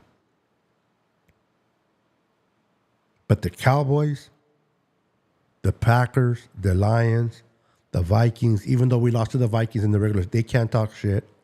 The Browns, we lost to the Browns, and they can't talk shit. We lost to the Rams in the final game, even though it didn't mean nothing. They can't talk shit.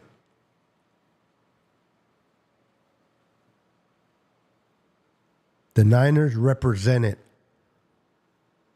the NFC in the Super Bowl. Ain't nobody better. There was not one team better than the Niners in the NFC. Not one team better in the NFC. And only one team better in the AFC. And that was the Chiefs. That was the Chiefs. Thank you for those that are saying my setup is nice. Thank you. I appreciate that. Appreciate that very, very much. Normally I have a third camera angle, but I was lazy. I didn't turn on that camera. I turned on two. I didn't turn on my third. But yeah, man. The Niners are the best team. There ain't no team better than the Niners in the NFC in 2023. And other than the Chiefs were better than the Niners. Yes, the Ravens beat us in the regular season, but they weren't better. Because if they were, they would have been playing us in the Super Bowl instead of the Chiefs.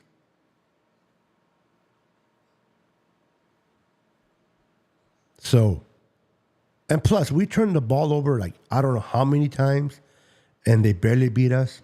Yeah. Now, I like the addition of Derrick Henry going to the Ravens. I think that's going to be nice for them. But if I can be honest with you guys, I don't care what the Ravens do to get their team look better. I don't care what additions the Packers do. I don't care what the Lions do. I don't care what Minnesota. I don't care what the Chiefs. I don't care what teams do to improve their team. I care about the San Francisco 49ers. I care what the Niners are doing. And the Niners might have not added any so-called big name, but they took care of business. They took care of business. They added Leonard Floyd. You guys are going to be happy with his services come September. They added Malik Collins. You're going to love his services come September. Jordan Elliott, not a great pass rusher, but the dude is superb on stopping the run. 6 on all D tackles in the run win rate in 2023. One of the biggest holes is that we were getting gashed. We took care of that.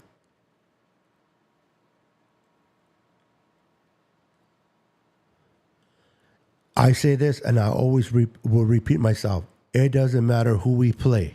If the Niners play their best ball, the Niners win 99%. Now, there's always that 1%, like with the Chiefs. And we were dominating that game. But that fluke punt kick that hit Luter, and it's not Luter's fault. People wanted to blame Luter. What the hell was wrong with Luter? His back was faced the ball. It wasn't Kyle Williams. Remember Kyle Williams? When we played against the Giants? Now he was wrong in what he did. Kyle Williams screwed us over. Luter did not. But people want to blame situational when things happen like that. Kyle Williams, he messed up. Luter did not. Just bad luck. And then people want to blame George Kittle for not recovering. He was too busy talking shit. Kittle was doing his job. If you ever watch American Me, for those that watch American Me, let the mother dude just do his job. The Vato was just doing his job.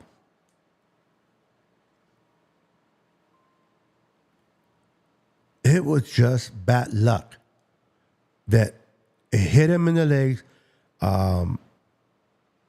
Ray tried to pick it up, couldn't do it, and he lost it. And the momentum shifted their way. They were able to score. They were not able to score at all until then. And they didn't score into the last play in overtime. Did you guys know that they only scored twice on us? They only scored twice on us. The Niners were kicking ass. We just ran into some bad luck that shifted everything to their favor. We see them in the Super Bowl again. I ain't afraid of playing them. I'm not afraid of playing the Chiefs again. Heck no. Now we better take care of the right side of the line.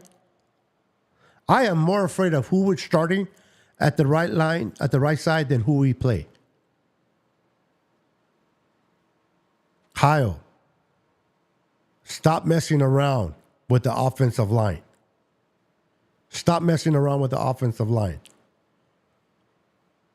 Kyle, Vato, just do your job, Holmes.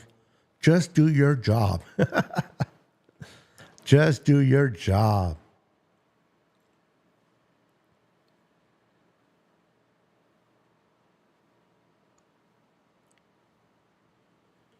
If we trade who? I heard, but that's a big cap hit if we trade him before June 1st. Well, from the new NFL league, once that starts, anything we do now is post June. Everything's post June now. Before the new league starts, it's pre-June. Before the new league, it's pre-June. Anything from the league, when the league starts at 1 o'clock Pacific, 4 o'clock Eastern, then everything becomes post-June. So if they trade somebody today, if they cut somebody today, it's all post-June. I think I would have to look at it over the cap. Maybe I'm confusing the trades with the cuts. That could be possible. So please don't hold me to it. I would have to look at the. Let me do that right now. Hold on. Let me look at the over the cap and tell you right now. If I'm wrong, I am wrong. No problemo. If I am wrong, I am wrong. And we're talking about Debo, right? So just that I know who we're talking about. Hold on. All right, Debo. Okay. All right, let's see here. No, I think it works the same. So there's pre-June 1st for trades, and then there's post. Yeah, so I was right. If anything before the new year league, then it will be pre. Anything after the new year starts, it's post. So if they trade him today, it will be so. Let me look at Debo. He is a $21 million hit pre-June, and if they trade him now, post-June, he is only $6 million. So if they trade him between now and the start of the season, or any time, I guess, until the trade deadline stops, it's only going to be $632,000 against dead money. Dead money. And if they would have did it pre-June, they would have to pay $21,721,000 to do that.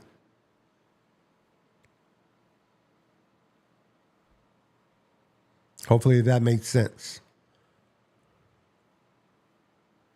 Roger, Craig fumble, Kyle Williams. Kyle Williams did not play Unless you're telling me those two different situations, then yes. But you see, Roger Craig's fumble, Kyle Williams, Tart drop. Okay, so you're just talking in general, like the two occasions that happened. I thought you were referring they played together. I go, no, they were never on the same team, two different eras. But you're right. Roger Craig fumbled. That was when we were going to do the three-peat. Remember the three-peat? If we would have beat the Giants, because it was both against the Giants. Good point, Tucker. Good point there. I see your reference. Yeah, with Roger Craig, we fumbled. Lawrence Taylor recovers. They kicked the field goal. And we didn't get a chance to beat Buffalo up for the opportunity of winning 3 Super Bowls in a row. That one hurt. And then when we played the Giants with Steve Mariucci and we lost because of Kyle. Oh, no, Kyle. Was it Harbaugh with Kyle? Yes. Yes, it was Jim Harbaugh. Jim Harbaugh was the coach when we lost to the Giants because of freaking Kyle Williams. Bean cheek Kyle. Hold on. Bean cheek Kyle Williams. What a puto.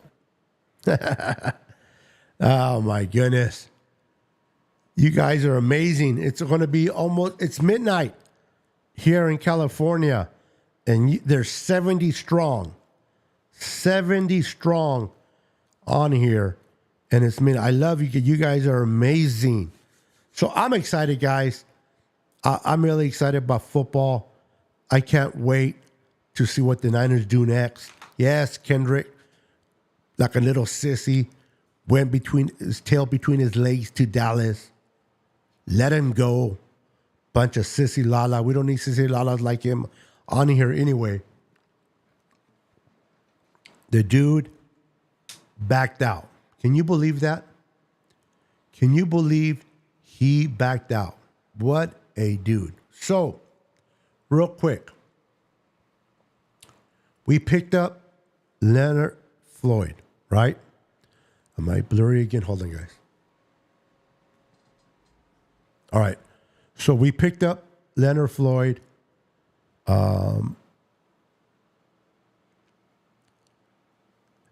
He has 58.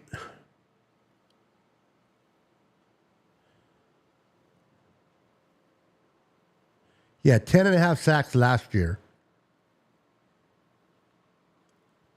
He had 10, I believe, when he played with the Rams in the Super Bowl year.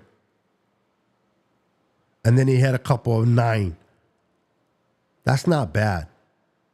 Maybe Chris Kasarik can get more than 10. Maybe he gets 12. Maybe he gets 13 or 14. And guess what? He's not signed for 1 year. He's signed for 2. So even if he goes off in 2024 and gets 14, 15 sacks, we don't have to worry about losing him the following year. We got him for another year. That was a beautiful add-on. Malik Collins, acquired from the Texans on Wednesday. We sent a 7th-round pick. Thank you, D'Amico.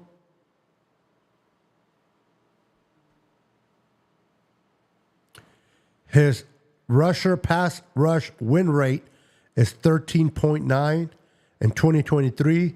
Third in that category. The guy has a motor. Jordan Elliott.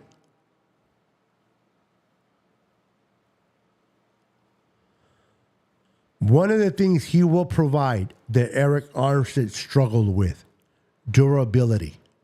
Durability. People may say Eric Armstead is the better player than Jordan Elliott. Maybe. But when it comes to durability, being on the field, playing every single game, that matters. Because you can be the best D tackle on the roster. If you're off the field because of injury and you're sitting on the sidelines, it doesn't matter how good you are. You're not being effective because you're not on the field. The fact that Jordan Elliott durability is, and knock on wood, is capable of doing that. Same thing with Leonard Floyd. His durability is amazing. We got Yotur Gross Matos. Yotur, I don't know how to pronounce that first name. Gross Matos, defensive end from the Carolina Panthers. Now, he's a little bit of a developmental prospect. He's good. He's tall and lengthy. He's 6'6". He can play outside, inside. He's only 26 years old. He is what you want to call untapped potential. He is untapped potential. What could Chris Kasarik do to unlock that hidden potential inside Mr. Matos? We shall see. We shall see. We signed George Odom back, safety, but special teams guy, to a 2-year deal. We brought back Kevin Givens, D-tackle, backup, rotational guy, for a 1-year deal. We still have Kalia Davis. Don't forget about Kalia Davis there. We signed Brandon Allen. Now, one thing about Brandon Allen, I've been hearing that the Niners are really, really enamored with this kid. They like him. They think they can win with him if need be. So my question is this. Do they draft a quarterback to be number 3? Or do they draft a quarterback to be number 2 behind Brock Purdy?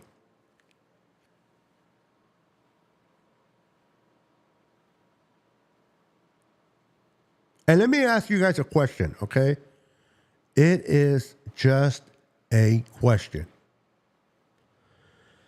Just a question. Please do not shoot the messenger. Don't unsubscribe to me, okay? But the whole purpose, what is the purpose of a backup quarterback?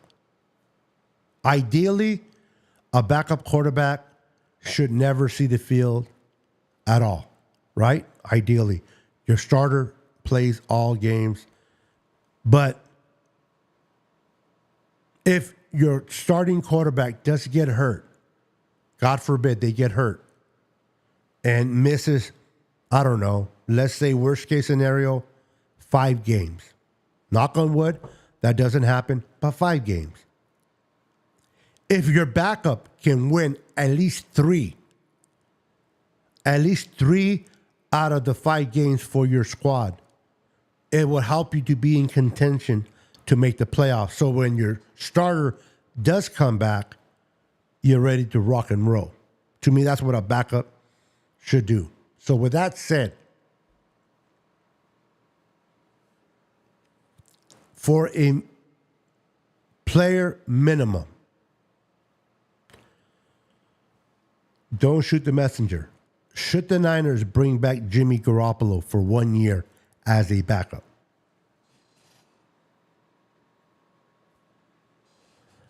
I did that in case somebody threw something at the screen. I wanted to make sure it didn't hit me. Let me know in the comments.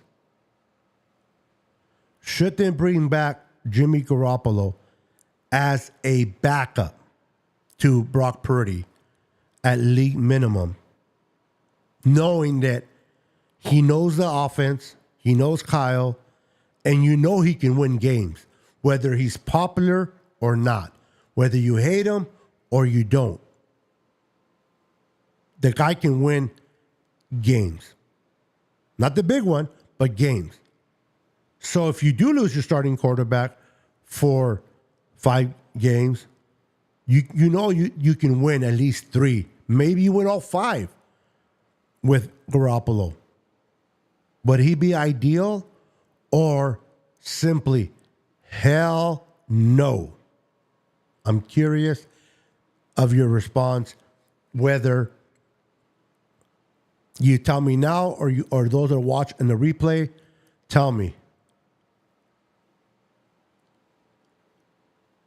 Will you guys hell no or I'm okay with it?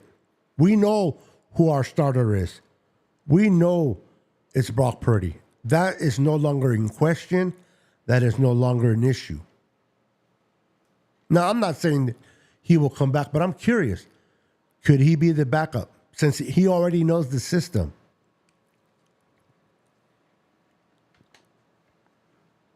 And he does get hurt, but he's not your starting quarterback. Remember, Jimmy does get hurt, but he won't be your starting quarterback. He's going to be your backup. Now, if he gets hurt in practice, then oh shit, I can't say nothing about Jimmy, but you know what I mean? Let's see what Jose Avila says. Hell yeah, Jimmy G as a backup. He knows the offense and he's got us to the Super Bowl. A lot of backup quarterbacks would you want. Yeah, that's where I brought it up. Now, again, I'm not trying to stir the pot. I'm not trying to lose subscribers. I'm not trying to get blocked. I'm not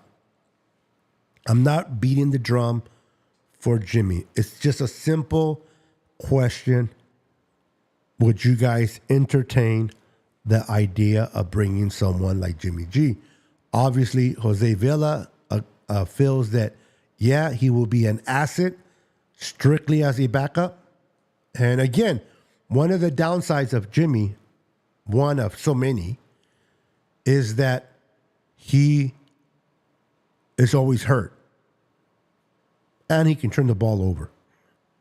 But as a backup, he's going to be sitting on the shelves. Now, the downside is, okay, you need him to win 5 games because your starter's out. How many of those games is he going to throw interceptions? Now, that's a fair question. How many of those games is he going to throw? You know what I mean? How many of those games is he going to throw? So, but anyway, it's a question, brought to you guys. Some people think it would be okay. Some people don't. It's okay either way. I don't care either way, honestly.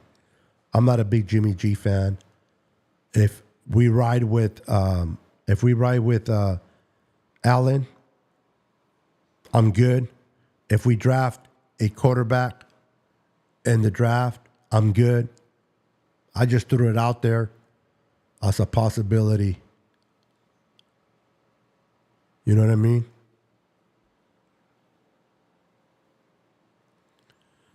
Anyway, guys, I've been up here for 2.5 hours. 2.5 hours just doop, doop, doop, doop, talking away. There's still about 67 of you in here. You guys are amazing. Thank you so much for tuning in late night with your boy Niner Sickness.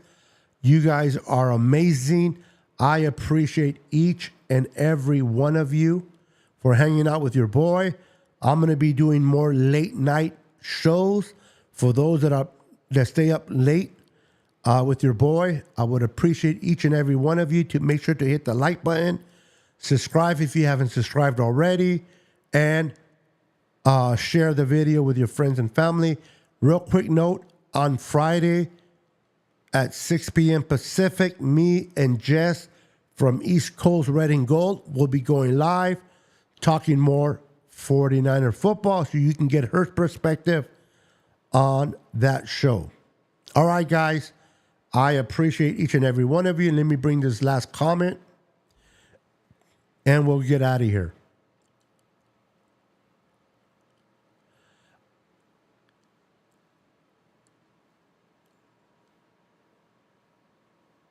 Okay.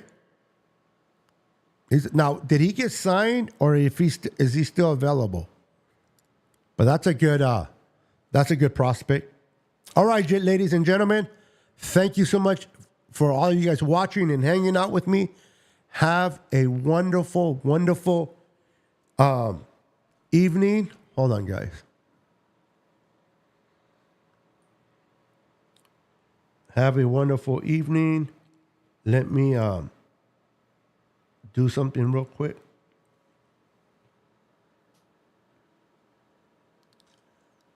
Oh, hold on, guys. Hold on. Turn off.